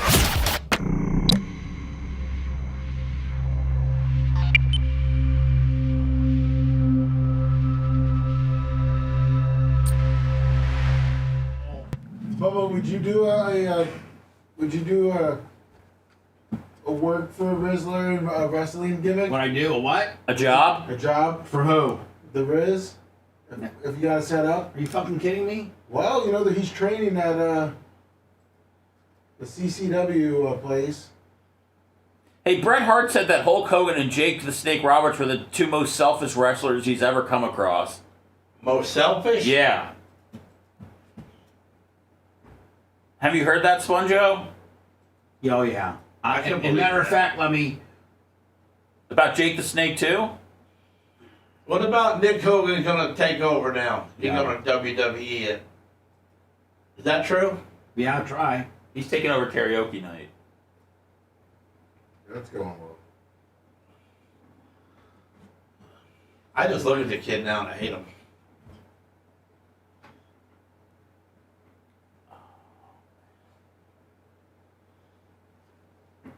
Yeah, every time Bret Hart talks, it's never anything real positive. How about the one-hit wonder guy? Is he? Who's he dealing with now? Who's he chalked up with? Who? He sang the one song and he was Hogan's manager. Jimmy Hart. Jimmy Hart. He just fucking. Hey man. What are you talking to me for? He's just trying to get a payday.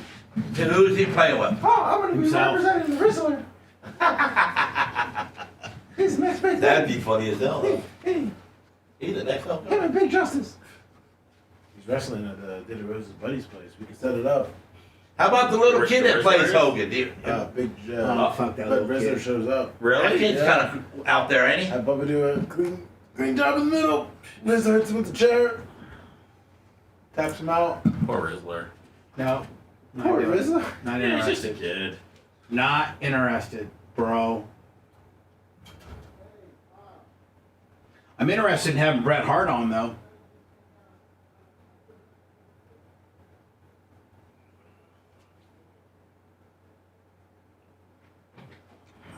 Yeah, he seems to be doing a lot of interviews.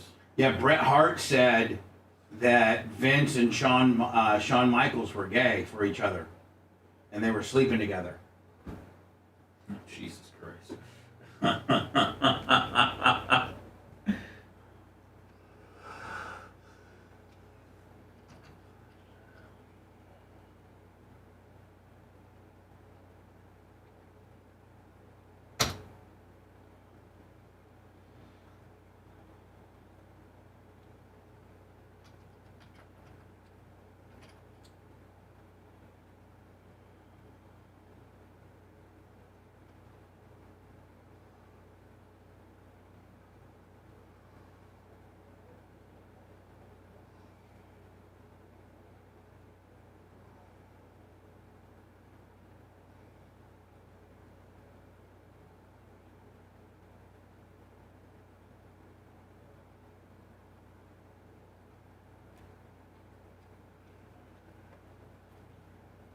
Hotel room or inadvisably into his own home, and they consummate the business at hand. During the post-orgasmic stupor, the guy dozes off. It happens. Instead of enjoying that quiet cuddle time, the prostitute steals his valuables and skedaddles. For the victim, this really Dirt was a Merchant, wet happy blanket. Thanksgiving to you too.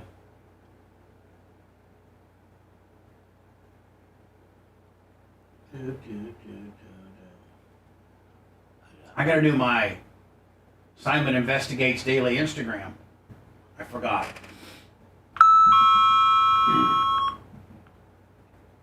Yeah, I need to get more thumbs up, Army. You're at, let me see what you're at right now. Steve, the grumpy old man. You brought in some good money today, Gino.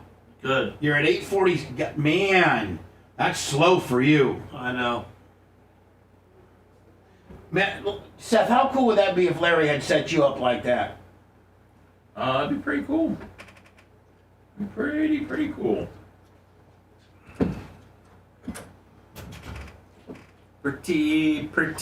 Pretty cool. With your Larry David. Pretty cool. I miss Curb. Oh yeah, Nats fans. Don't you? I've been rewatching Seinfeld.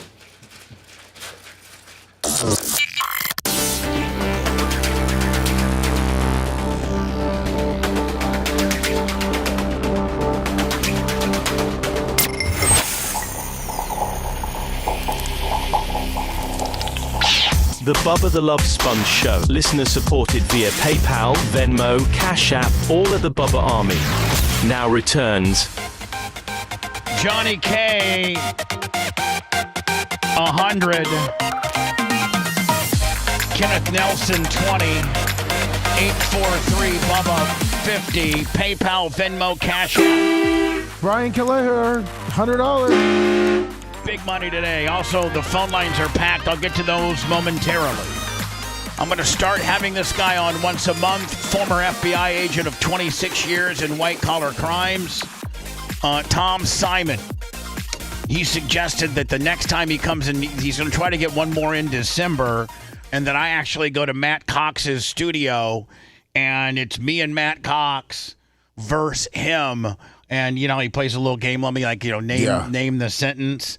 which I think if Matt Cox goes for it, that might be the next time I have Tom Simon on. Oh, nice. He has a huge Instagram channel. Yes. It's called Simon Investigates. He's an ex-FBI guy of 26 years. He specifically dealt with white-collar fraud and crime. And every day he's got a little 2 or 3 minute little story of a fraudulent or some type of embezzlement or some type of crime that happened. And he gives you a daily update. I forgot. Lummy, I was gone. I played hooky on Monday, and Seth covered my ass again. Seth, thank you for that. God bless. And then yesterday I was here, and I completely forgot about my Simon Investigates Daily Minute. As a prostitute back to his hotel room, or inadvisably into his own home, and they consummate the business at hand. During the post-orgasmic stupor, the guy dozes off. It happens. Instead of enjoying that quiet cuddle time, the prostitute steals his valuables and skedaddles. For the victim, this really throws a wet blanket over the evening's romance. It's called a trick roll, and it just happened to a Chinese tourist in Las Vegas. The man met 2 women at Caesar's Palace and invited them to join him in his room. Next thing you know, Lummy, they slip a little something in his drink. They're like, oh, let's have a drink. Next thing you know, they do the deal at hand, and then the Rolex is gone, the money clip's gone, everything's gone because you're completely TT99 for a drink. One thing led to another, and this lucky fellow had the most Vegas night ever, with not 1, but 2 lovely ladies. But when he awakened, hours later, his suitcase was missing. These bitches took the whole entire suitcase. Yeah. It contained his cash, credit cards, identification, a $50,000 diamond-encrusted watch, and his favorite pair of Balenciaga slipper shoes. His loss was worth about $64,000, but you can't put a price on a broken heart. He then remembered that he took a selfie with the 2 ladies. He called the Las Vegas police, who reviewed surveillance videos. But now aren't you admitting to prostitution, though? Well, maybe not. See the gals walking down Flamingo Boulevard with Romeo's suitcase. The video also revealed one of the women getting into her car in a parking garage. Based on her license plates and the picture of the once happy throuple, the police were able to arrest Arianda Ubando, a woman with a history of... Kind of hot, too.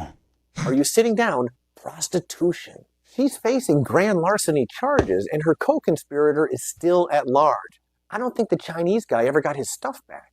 But I think the real crime here is that this trick roll foreclosed the possibility of these 3 ever forming a meaningful long-term relationship.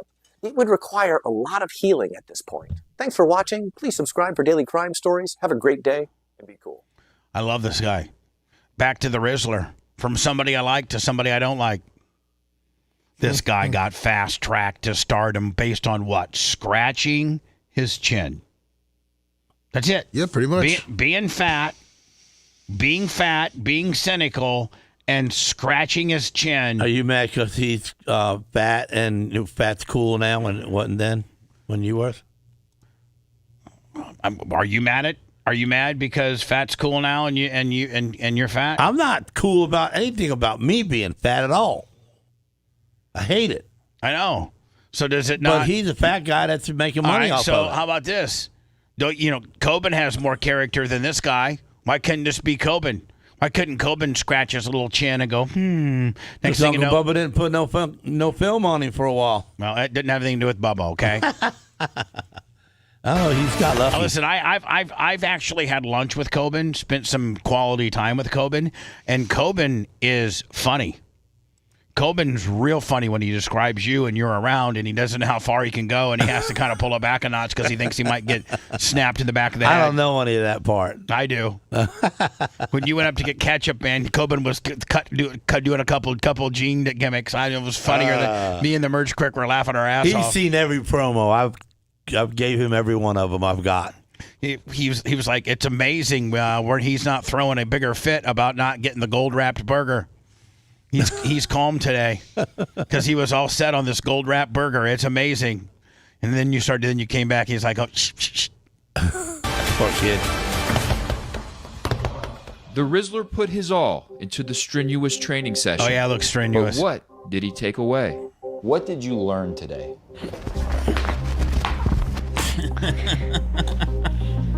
Discipline. I would love for a kid his age. Can you officially tell me how old the Rizzler? Let me tell you that. And just a real badass.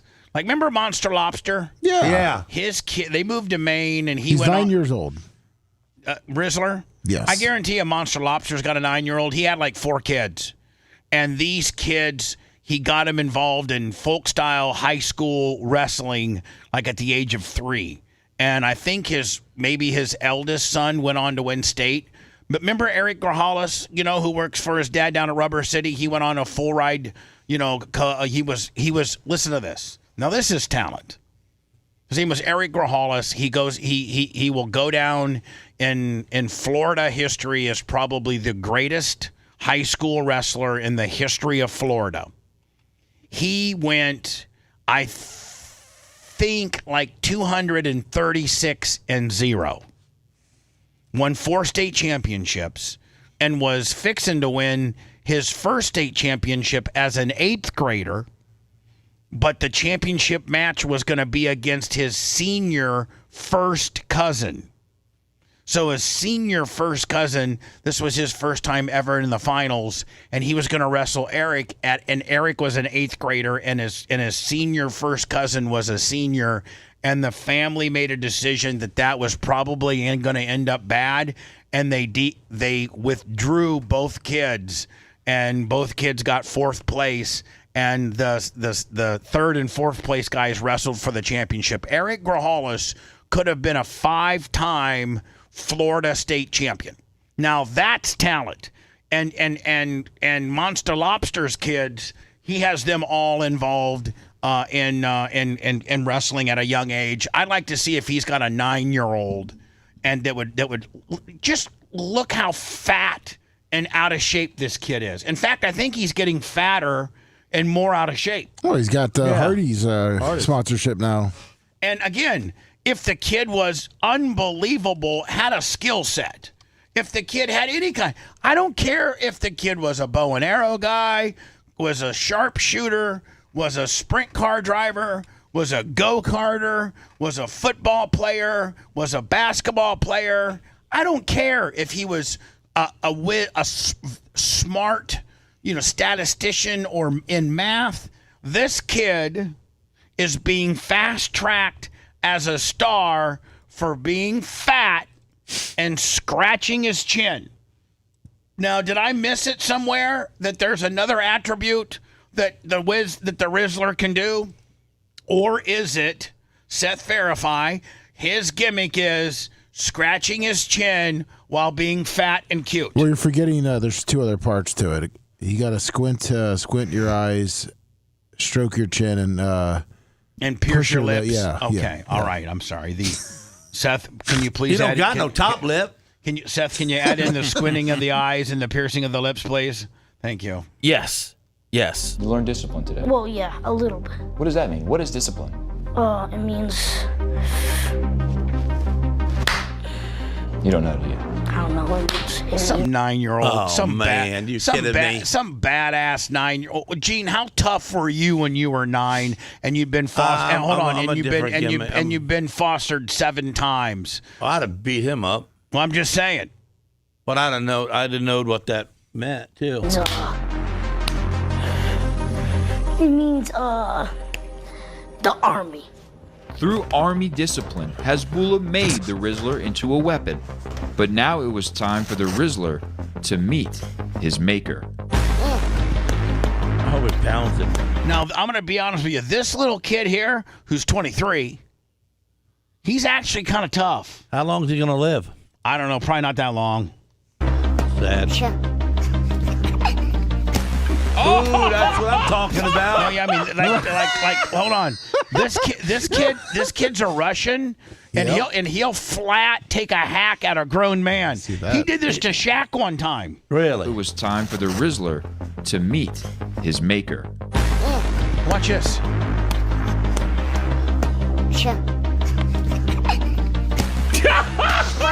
That's a nice right there. To become a samurai, you must fight the shogun. And don't bring a knife. Oh, I hope these two fight like shoot style. To a shogun fight.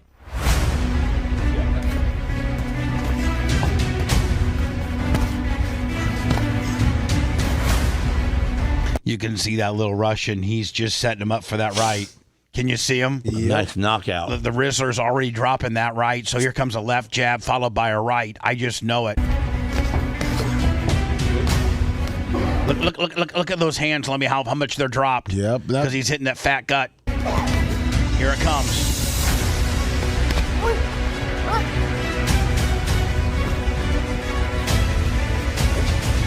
The Rizzler fights like a pussy, like he's scared.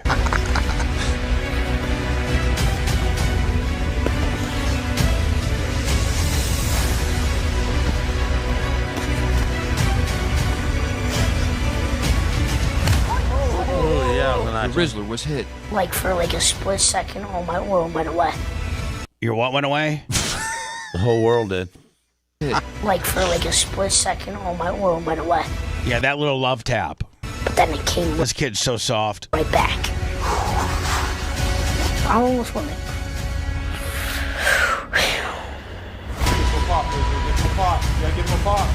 You hit him back? Well, he clocked me, so I had to clock him right back in the Yeah, stomach. all right. Let's see how you. Let's see. him back. Just give him a body shot.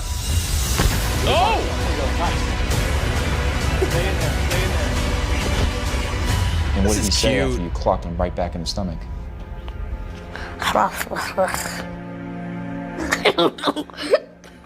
Fat ass. The Rizzler had survived what many men don't, a bout with Bula.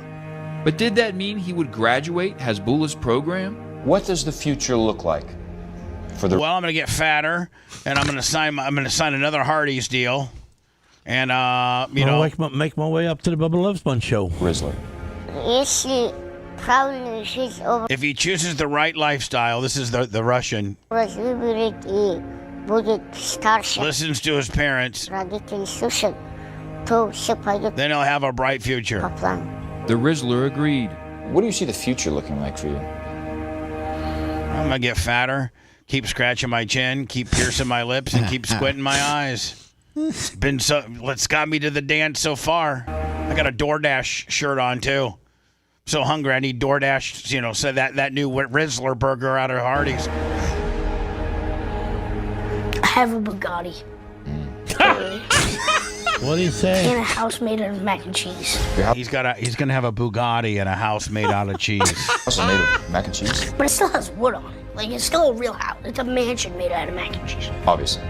In life, it's easy to feel like you're the only person on the planet who knows what you're going through. But today, the Rizzler learned that isn't always true. Through hard work, physical fortitude, and army discipline, the Rizzler had endured the school of hardest knocks, the school of Hasbullah. And it was only right that he now take his place alongside him in the legions of history.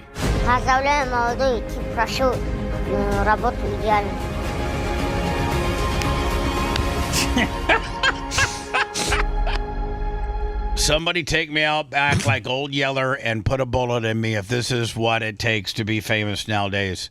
So this is the AEW pay-per-view, Lummy, Yes. and they've incorporated the Rizzler into a pro wrestling angle. Yeah, they're all getting trained down in Miami. If you want to do a job down there. I'm not interested in doing a job for anybody. I see Samoa Joe's down there too now on the roster. Yeah. Didn't Jericho leave the roster? I think Jericho left. I think he's free agent right now. They talked about him going back to WWE. Yeah, I think I'd seen that, Seth, where he had talked about maybe wrapping it up at WWE. Yeah. I would like that. I would like that. I think Vince could. I think not Vince, but I think Triple H and the guy and The Rock could give him a better send off because he was a legend. He absolutely was a big legend. time, He's yeah. a Hall of Famer. Absolutely a Hall of Famer. Chris Jericho. Stimulants. I think he's wearing a cape. Rocky's going to stretch the wrist. That's the move. You just walk up. You think, let's just analyze this. this guy right here, who I don't know what's his name. Maybe Seth knows. I don't know. No, but he looks like a pretty jacked up, in shape dude. You're gonna be afraid of a fat 9-year-old that wears a cape and has 4 chins and scratches his chin. That's going to put the fear of God in you. Rocky's going to stretch the Rizzler. No, sir. Big Justice out there. Justice is grown. How old is that kid, 23? He has grown. You're right. Still a kid, man. Calm down, Don. By the way, you're not even that big when you're that age, big Paul. Crappy move. That brings Paul White to his feet, the Rizzler. I think that kid spat at Rocky Romero. That's assault. Is that the Big Show? Yeah. Still looking for a payday? Rocky's defending himself.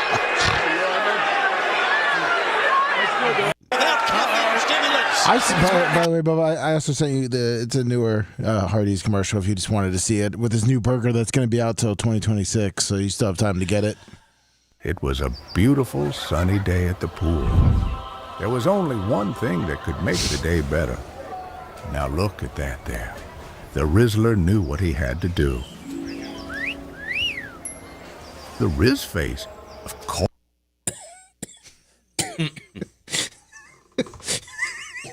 Now, I got to say that I almost looked the You've same. You've never been that fat.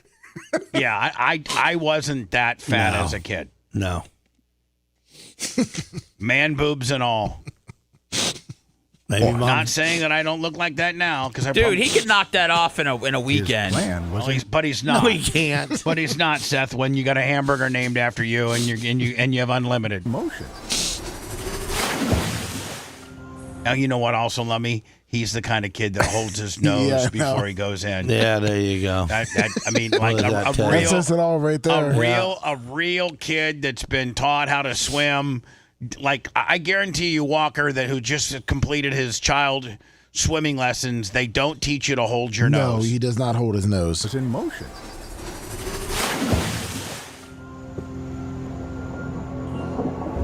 Oh, I can only hope.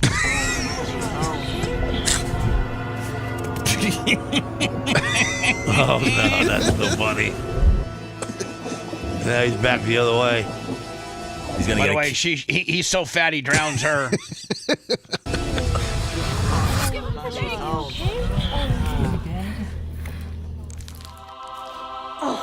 Nice execution, Riz Dog. The new BBQ pulled pork Frisco. I will never. This message is ever approved by the Rizzler. eat at Hardee's ever again. Oh, come on.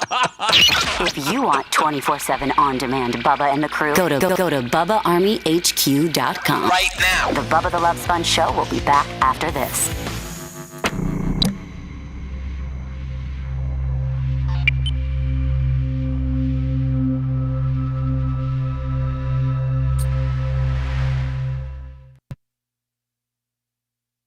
Unbelievable. Bubba, the promo code for Bubba Army shop starts tomorrow or Friday, right? Yes. Or tomorrow, I should say? Yes. Okay. Tomorrow at 6 a.m. Unless I can get her. Because Daniel ordered 2 bottles of cologne, so I'm just making sure he knows that. Oh, there's a new cologne up? It looks like it is.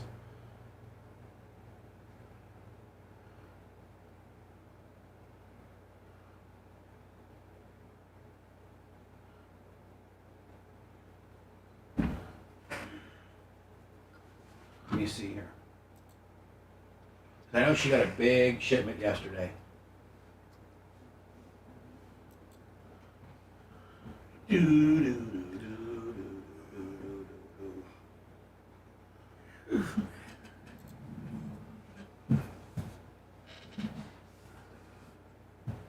big day today, Gene?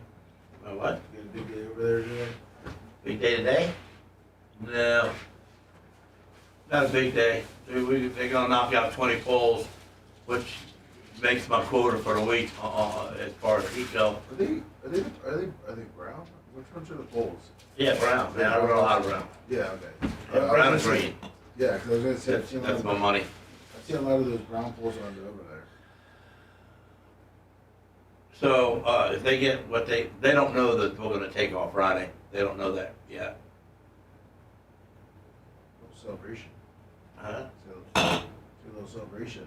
Yeah, well, if we don't take off, we'll never. If I don't take off, I won't get off. You know what I'm saying? So. You gonna spray everything in front again? Not really. It's all dead. I know, but I'm saying, do you still want to? Like, is there any spots you want to grow? No, but if you kill the weeds on that tree, it'd be cool. What about in the back? The back. Front. No, but in the back, Yeah, that's all done. Well, pretty much all done. I got a weed eater around that machine around this edge right here, and then I'll kill it all with that stuff that I got. But it's all padded in now. No grass back there. Oh, you got the pad done? I just gotta get it. No, it's that. It's the tar chips. Yeah.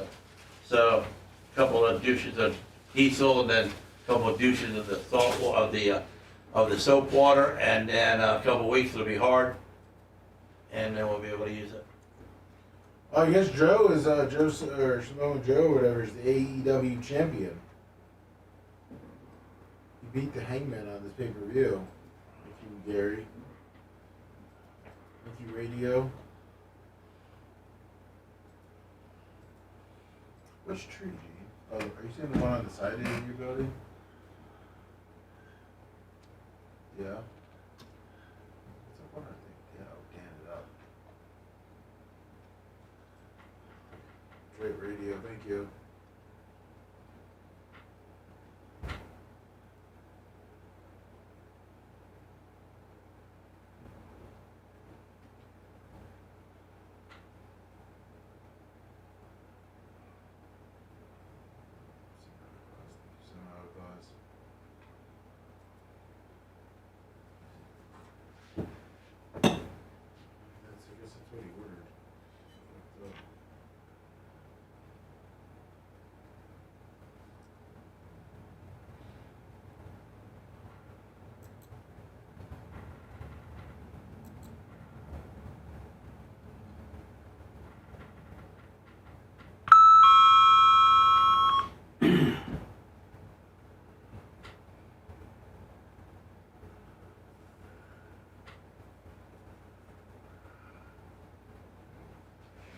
Let's see how we're doing on thumbs up. Need 1,000 for Gene.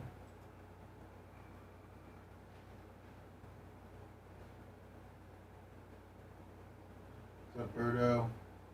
Oh, not 1,000 yet. 938. Seth, is there any badges in life for you guys when you never eat a whole a pork ever in your whole life, and do you cheer on like when you're 25 and you never did it? You mean like do they celebrate you if you? Yeah.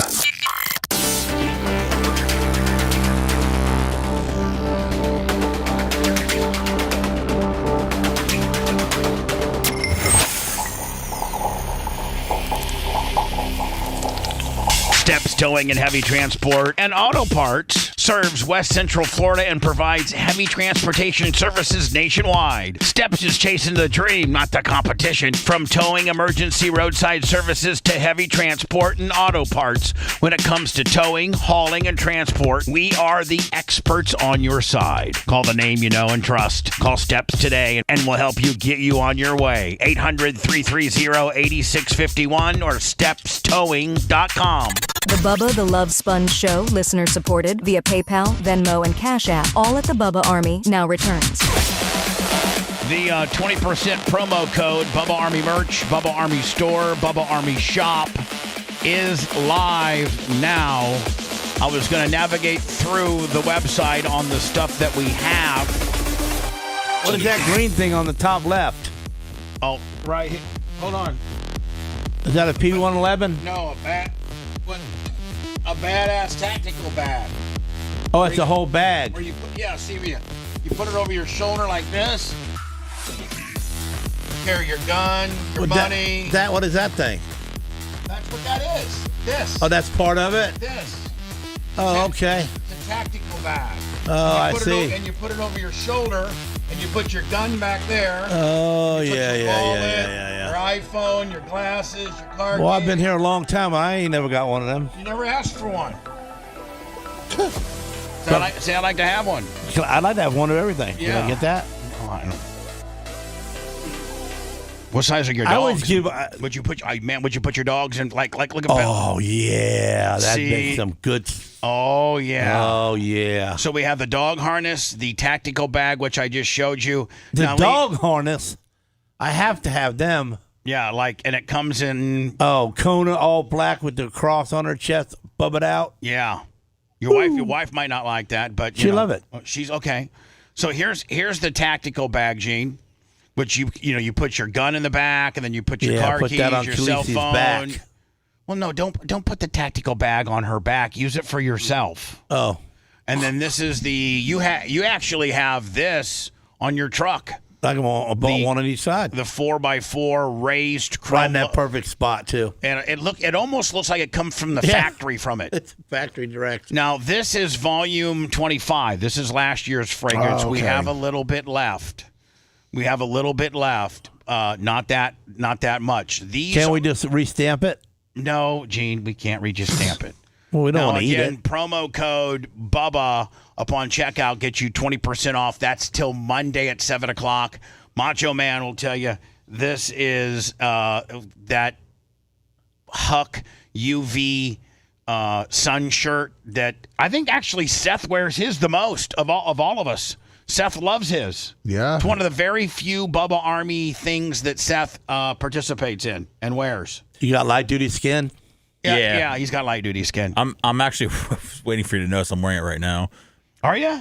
Yeah. Yeah, you are. Yeah. Hell yeah, I didn't give you one of these today. I like how you said you're like, yeah, Macho Man can tell you what it's like. I'm sitting right Meanwhile, next to you. there you go. I should have saw you on camera. No, it's the 40-ounce Stanley-inspired tumbler. These are usually about $50, and we got them down to 24. Gene, it's not luck. Didn't I give you a lunchbox? Did you ever get a lunchbox? Yeah, I think so.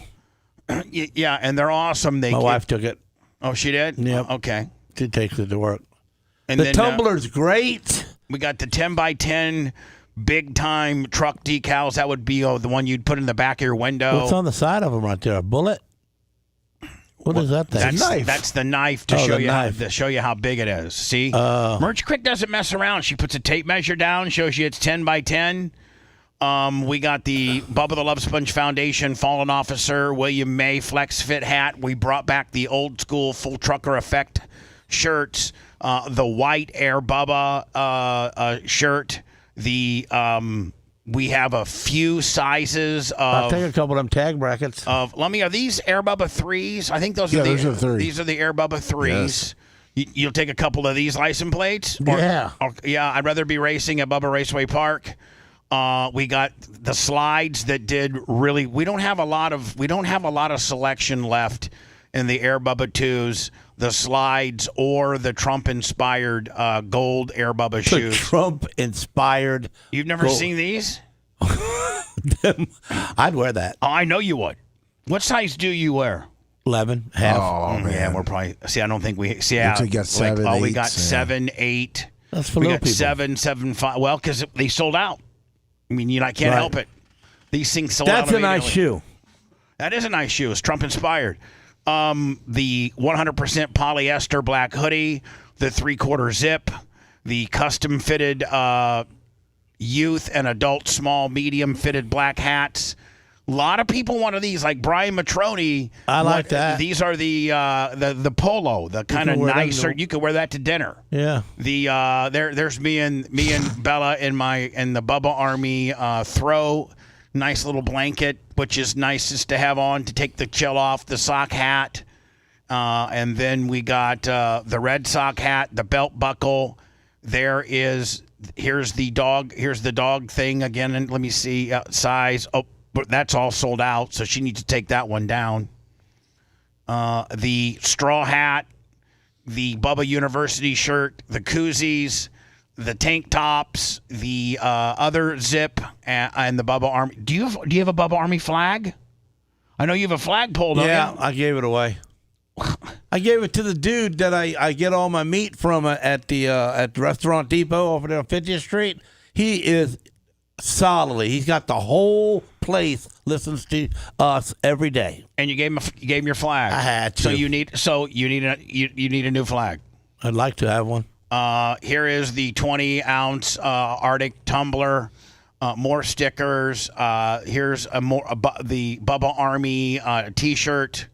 Here's yet another T-shirt. The high res. You know what, Lummy? I should get Todd from Steps Towing, because I think as a tow guy, they have to wear you that. have to wear this, and I should find out how many towing guys he's got and their sizes, and see. I just give them to him for dead cost. There you go.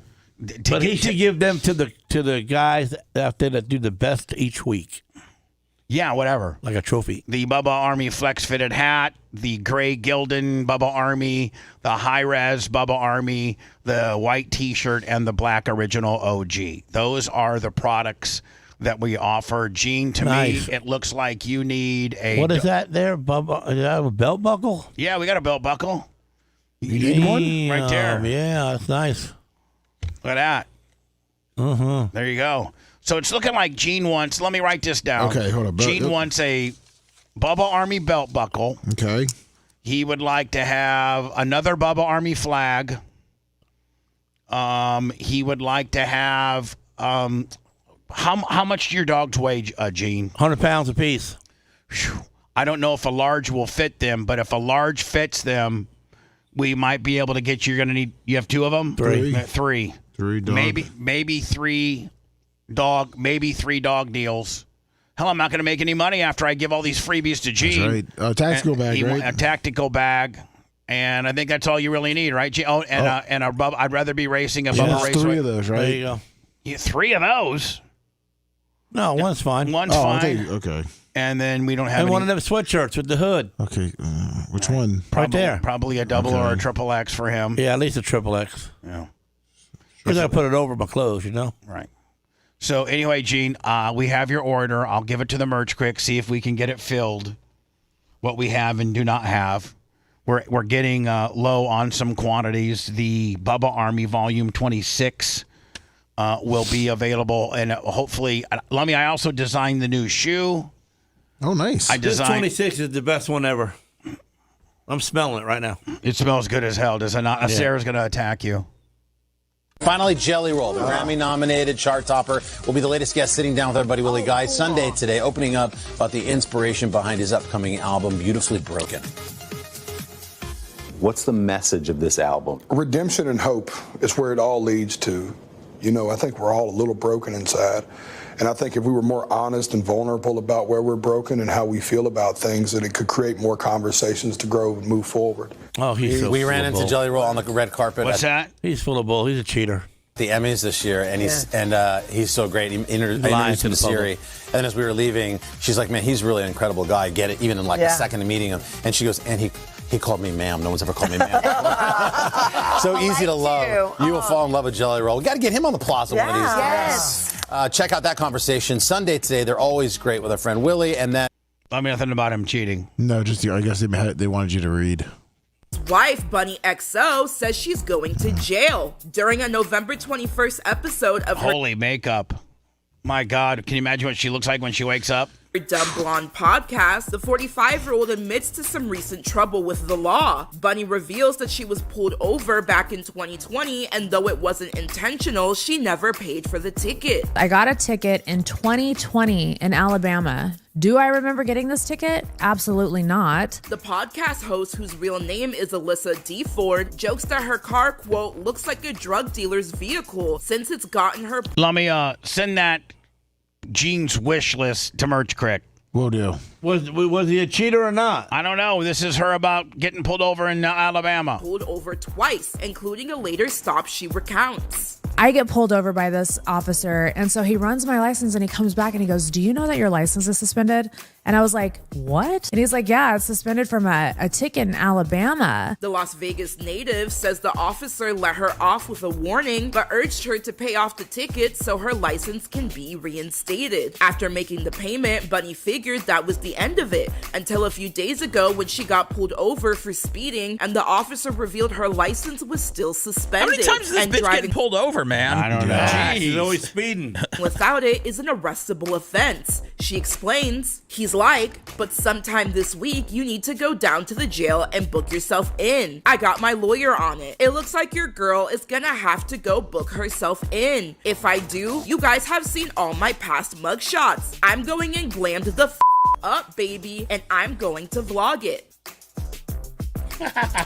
kind of a misrepresentation of ain't no you jail know here. like that bitch ain't going to jail. She's got some, you know what I'm saying, like, and if it is, it's whatever. I'm gonna be honest. I'm gonna be honest with you. I'm kind of jelly rolled out. Oh man, I was jelly rolled out when he didn't show up here. Yeah. Lummy, is this the one about him cheating? Yeah, it's supposed to be. Good. After I get through the pre-rolls, we can hopefully get to the meat of the deal here. So Gene can find out. I just want, he talks about he's for the people, trying to take everybody out of the gutter, yet he's just staying in it. With his new $60,000 teeth. One of the worst moments of my adulthood was when I had an affair on my wife. Because it was the first time that I was like, I really can't get this right at all. Like, I know I'm in love with this woman. You know what I mean? Like, it was just it just really, really, really blew me back. And I did a lot of work to repair that relationship. You know what I mean? Like, the repair has been special, man. We're stronger than we could have ever been. Yeah, I mean, imagine if you just would have stayed, not so popular, and we're trying to sell out the Capitol Theater for 250 seats, if she would have stayed with you or not. Exactly. I think, I'm just saying. You becoming as successful as you have been, which congratulations to you. You deserve it. You've worked your ass off. Probably had a lot of reason why she forgave you. And I've probably been in that same scenario as you have before. And I wish our story would have went in the way that it never had an affair. And I'm in no way glad it happened. But, man, I'm proud of who we are today. I was hanging around a bunch of people that were cheating on their wives. I mean, he is a good speaker. He's a very good speaker. Yep. He's very articulate. You think he gets rid of the tattoos off his face soon? I don't know. I mean, he's getting skinny. When I was doing cocaine, I was hanging around a bunch of people that were doing cocaine. When I was drinking a lot, I was hanging around a lot of people that were drinking a lot. Hey, well, Gene was not incorrect. No. I really dislike this guy, this mayor of Chicago. Chicago needs somebody to come in and fix it. I don't know who that person is, but Chicago's so broken. Just when they start getting the Bears back on track, the city falls apart around them. Yeah. Even the Bears are leaving the Chicago proper. I mean, I think Seth, they have plans to move the team north of town in their new facility, and Soldier Field not be there. Like not. I think they're building a new stadium. Yes, that Mark is from true. Tarpon, $100. Thank you. I am watching the Browns this weekend for a full effect from the beginning to the end. And I will not miss the play. And here's the thing, Seth. You know what? I mean, there's probably a lot of Americans like Gene Lasker that have never found it necessary to seek out a Browns game that might be watching the Browns this weekend, much like when Shador played for Colorado. Well, I mean, Trump took to True Social after Shador's game and said, "I told you so." So I mean, there is if there's interest coming from the top, there's definitely going to be interest from Americans that have never watched a game. Are they playing the Ravens? No, 49ers. Oh, 49ers, and they're going to beat them too. Nah, I don't know. They are. I don't know about Watch. that.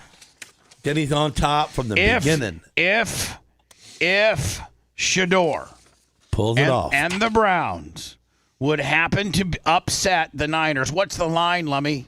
9.5? No, I think it was 6.5. 6.5. Yeah, I believe so. Unless it's moved. If Shador and his ability, and he doesn't make any pick sixes or costly turnovers, stays in the pocket, doesn't get sacked too much, holds onto the ball, doesn't get nervous feet, and somehow the Browns beat the Niners, that's really going to cause a shiz show. Yes, it is. The Illinois, this guy, to me, I just don't understand how African Americans can continue to race bait when incarceration should not be, and I know that in our lifetime, a lot of incarceration did and was based on your skin color. I don't think that is nearly as prevalent as it used to be. And if you're a bad guy in Chicago and you're selling drugs and you're making Chicago less safe and you're killing people, I think Chicago's one of the top 10 most murderous cities we have in America. It shouldn't matter what color you are, you're going to jail.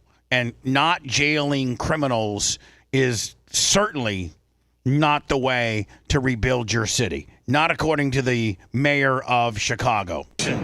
We cannot incarcerate our way out of violence. Yes, you can. You can incarcerate your way out of violence. You can. Otherwise, what do? Violence happens.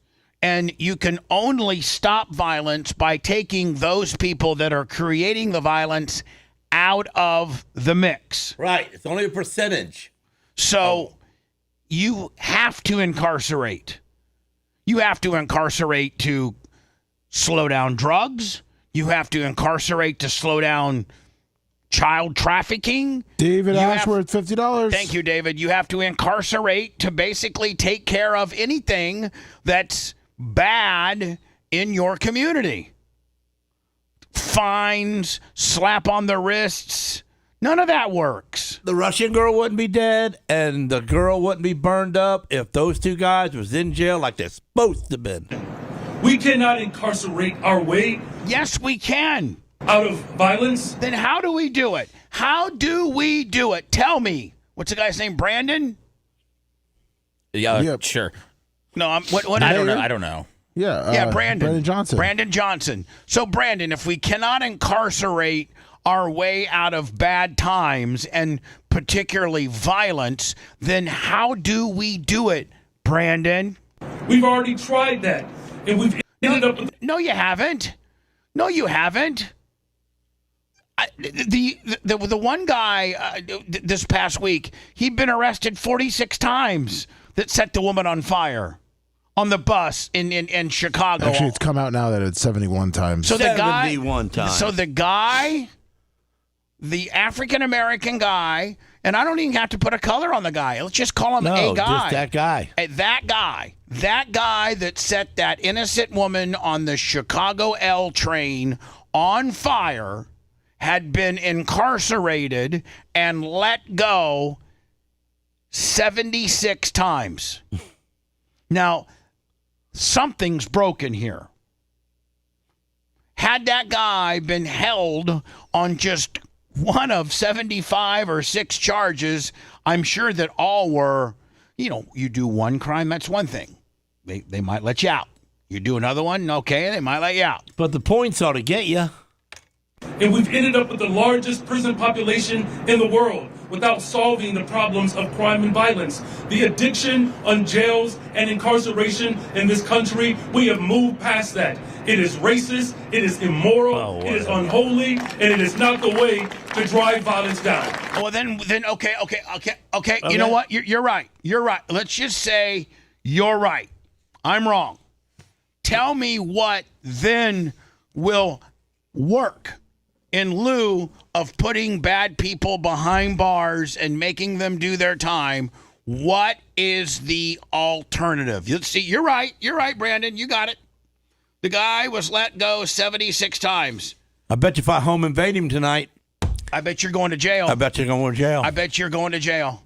What works then, Brandon? And you want to make it racist? To me, doesn't matter what color you are. Right, bad guy's a bad guy. Bad guy's a bad guy. And when a bad guy has been let go 76 times on your dime in your municipality in your jails, we let America down. That you have failed as a leader. Yeah, exactly. Period. Want to listen to the show on demand and on the go? Enlist today at BubbaArmyHQ.com. Sign up and start listening. The Bubba the Love Sponge Show will be back after this.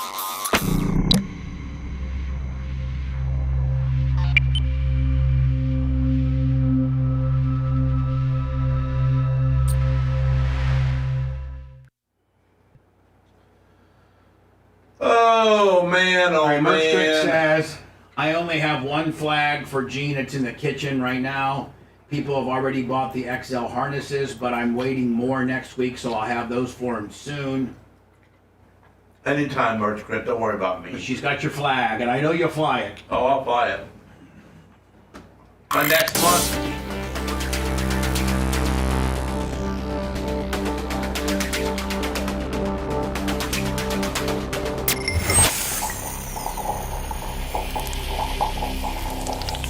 When someone asks, how was your weekend?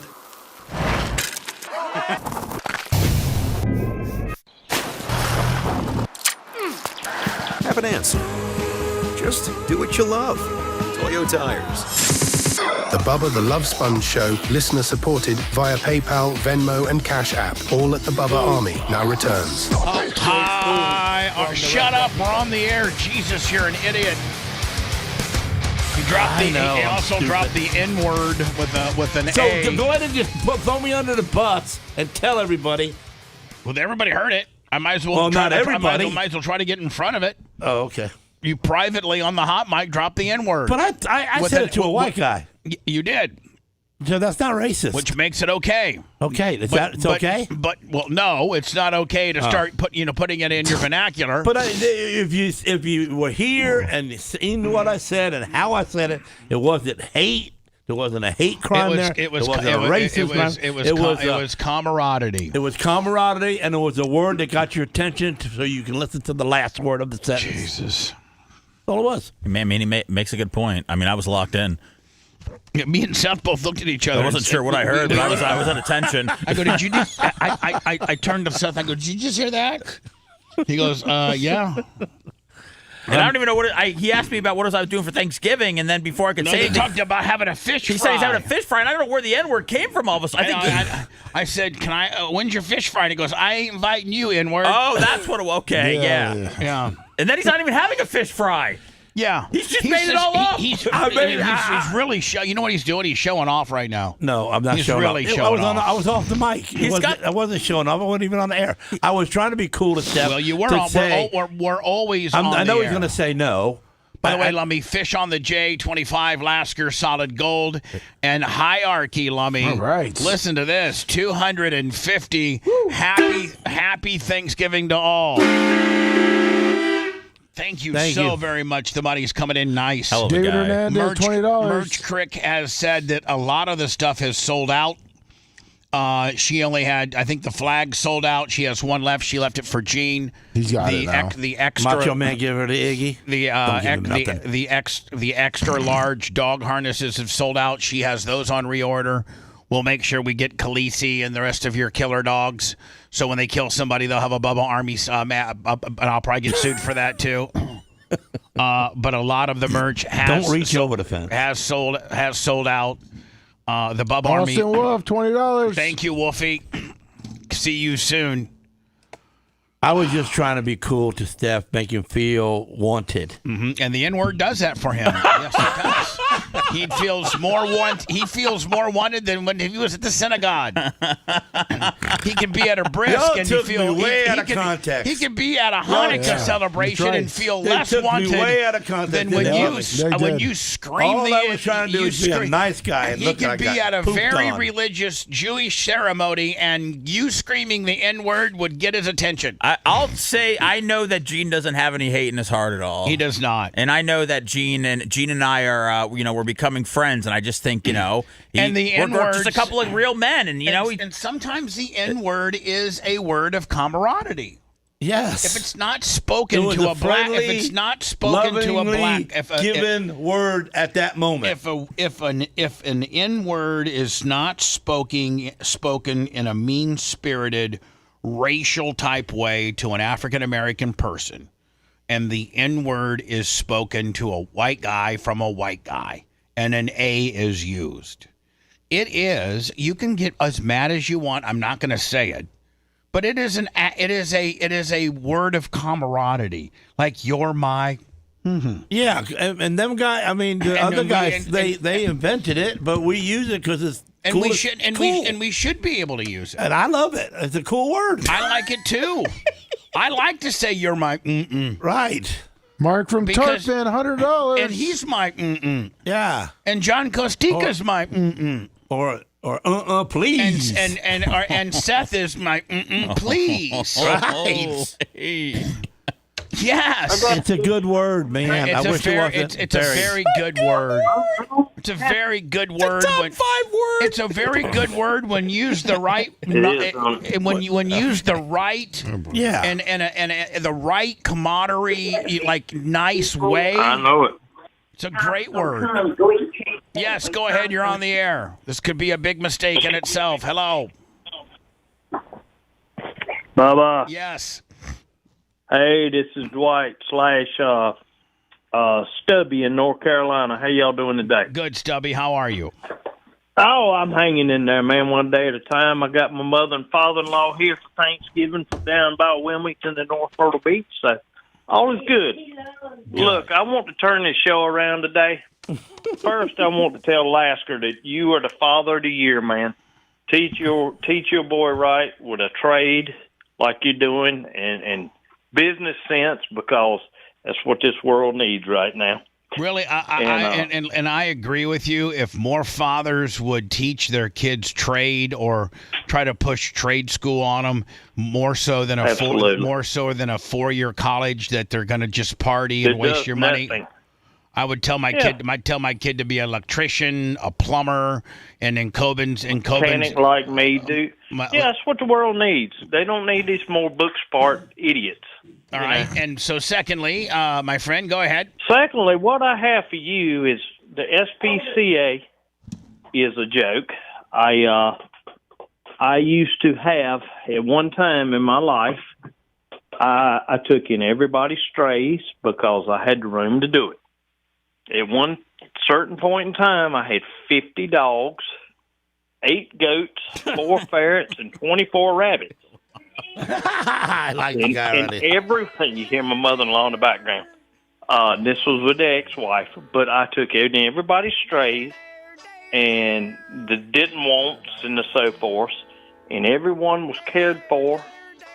Everyone had their own name. I had the same vet. I had a nice place for animals. And that's a soft spot in my heart. You don't mess with my wife, you don't mess with my animals. And I had... Should be a new country song. Don't mess with my wife and don't mess with my animals. It could, really. It could, really, if you think about that. But at one point in time, now I'm in North Carolina, and my vet was in Durham, and... the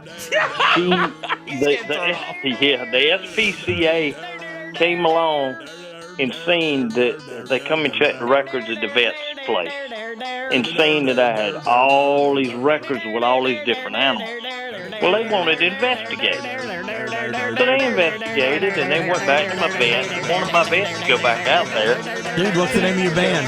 Herself, that everything was cared for. Everybody was up to date on the shot. I was anal about this stuff, guys. You don't mess with my pet, you know? I love you. You love them too. But they were so fun. But I had fainting goats in the whole deal. But the thing was,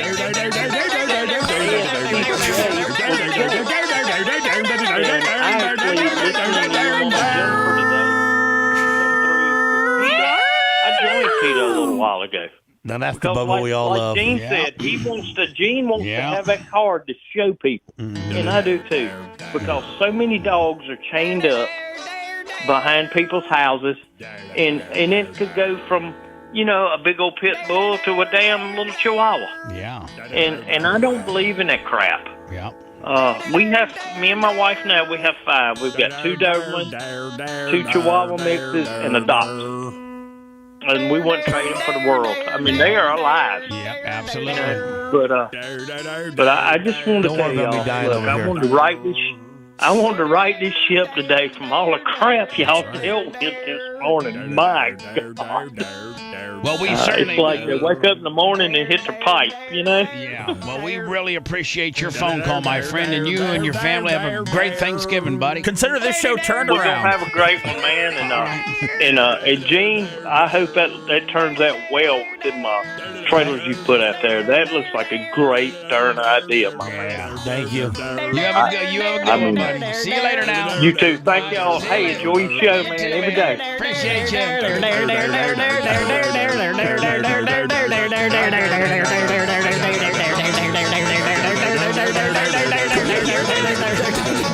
Wait till No, he he couldn't. watches listen to the show again. He couldn't hear it because I didn't have a pipe through the phone lines. That's what makes it so funny. Yeah, because see, he gonna listen back later to himself. I thought he was trucking right over it. No, I mixed minus so that only the audience can hear. Yeah, you can tell. And he can't hear it. Yeah, I knew that.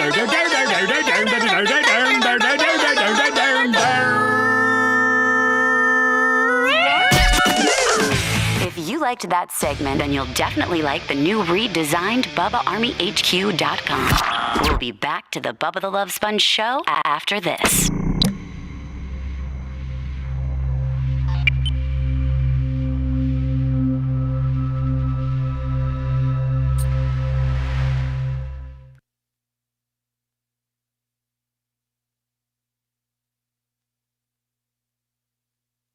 Holding stuff still? Yeah. Okay. Oh, yeah, absolutely. Yeah. I thought that he like put the phone down and was just talking into it or something. No. I took it out so he couldn't hear it. Okay, no, which makes it funny as fuck because he just ramble on. sounds so and what you do is you fade it so that you eventually, Yeah, no, he was. You get to the point where you can't hear him talk no more. That's old school Bubba right there, buddy. That's the old school Bubba right there. You did that a lot back in the day.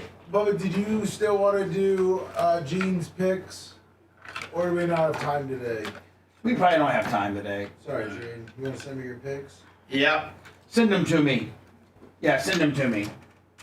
Because we're done. Yeah. And it's a holiday. I'll play it on the after show. Yeah. You know what, Lummy? Make that an after show gimmick. I will. I'll get Gene's picks from him, and then I'll do an after show thing. Yeah, true, Gary. Probably.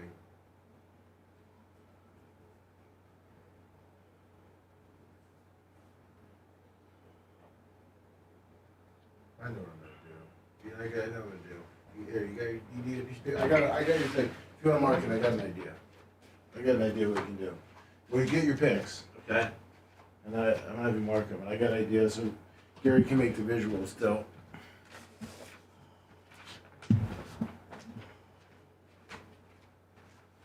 Here. Mark them down. Okay. Your pen. Yeah, something. What's my dude's name? Just the J, doesn't it? J-Rod. J-Rod. Here. Don't forget to call Dr. Dan on Monday if you suffer any turkey burns. That's right. Oh, man.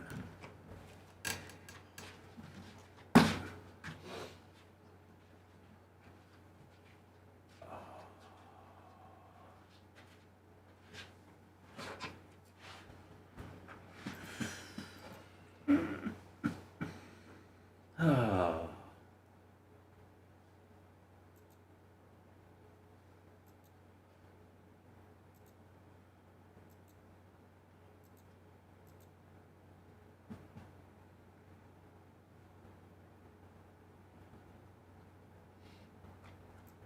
What's up, Dirt Merchant?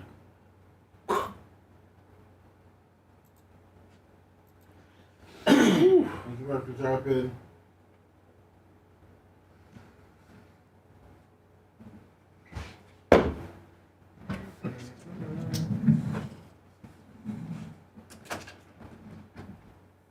Is it the Packers and Lions tomorrow?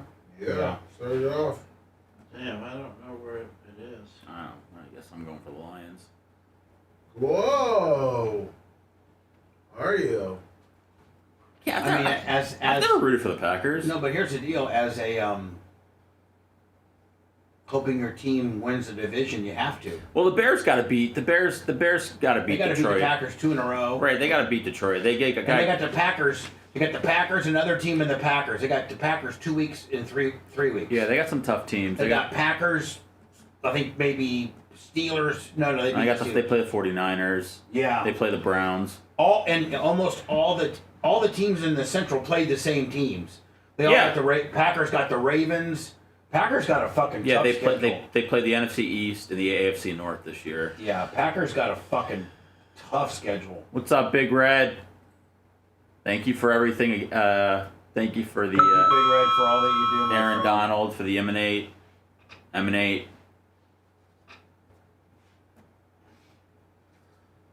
Okay. Yeah, Bubba's Cankles got his Emanate yesterday. He thought we framed it for him. I said, they come like that. Got Lions, Bears, Broncos, Bears, Ravens, Vikings. Well, that's what the Packers have? Yeah. Oh, Broncos? Yes. Oh, Packers they got Lions, Bears, Broncos, Bears, Ravens, Vikings. Wow, everybody's got a tough schedule in that division. I mean, that's fucking... What's up, Paper Towel Willie? Boy, that tie might come in handy for you guys. Or not. Or it could be the despise of us. It's not a loss, though. That's the thing. I know, but it's not a fucking win.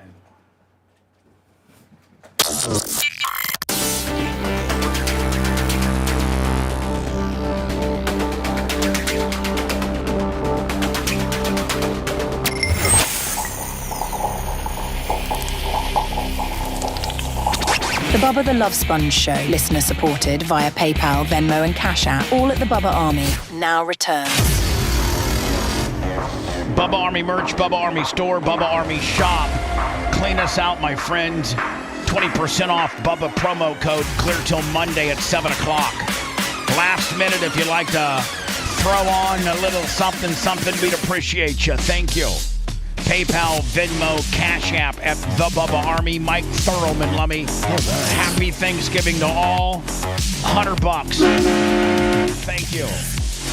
Lasker, good job today. I love you, Sarah. You dropped the N-word in an appropriate way. You're not in trouble. I'm happy. I know that in about 5 or 6 years I can go to Coben for money if I need it. Hey, who is Arizona? Arizona what? The Cardinals. Arizona Cardinals. Gene's coming up with his lists. We'll do it on Monday. Him versus Walker.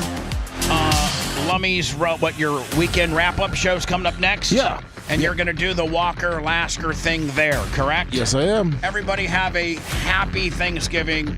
Remember to be thankful for your family that are still around. Be thankful for if you still got a job. Be thankful if you still got a wife or a girlfriend. And be thankful that hopefully maybe we'll be back and be your favorite show on Monday. Go rent some machinery from Sunbelt. Sunbelt, of course. Sunbelt.com. One-stop shopping. Have a happy Thanksgiving. Appreciate you too, Sponge. Thanks for letting me finish. You're listening to the Bubba the Love Sponge Show, starring me, Bubba the Love Sponge, co-host and show historian, Lummy. It's Seth, co-host and president of podcasting. It's Brian Motroni, king of counter programming. Gene Lasker, voice of the people. Glad you get to hear me. Gary Cantrell, video editor. Yeah, back here wiring up. It's Mini Macho. The BRN agent, Thomas Buttoned Up B. Co-host, Dr. Dan Diaco, Esquire, of Council. Co-host, J. Diaco, Esquire, the Spitting Cobra of Council. Now, time for the legal disclaimer. Exactly. The Bubba the Love Sponge Show is intended solely for the enjoyment of our listening audience. Any rebroadcast, retransmission, or other use of this show without express written consent of the Bubba Radio Network is prohibited. We must dissuade him of this delusion. Until next time, always remember. I'll repeat hello.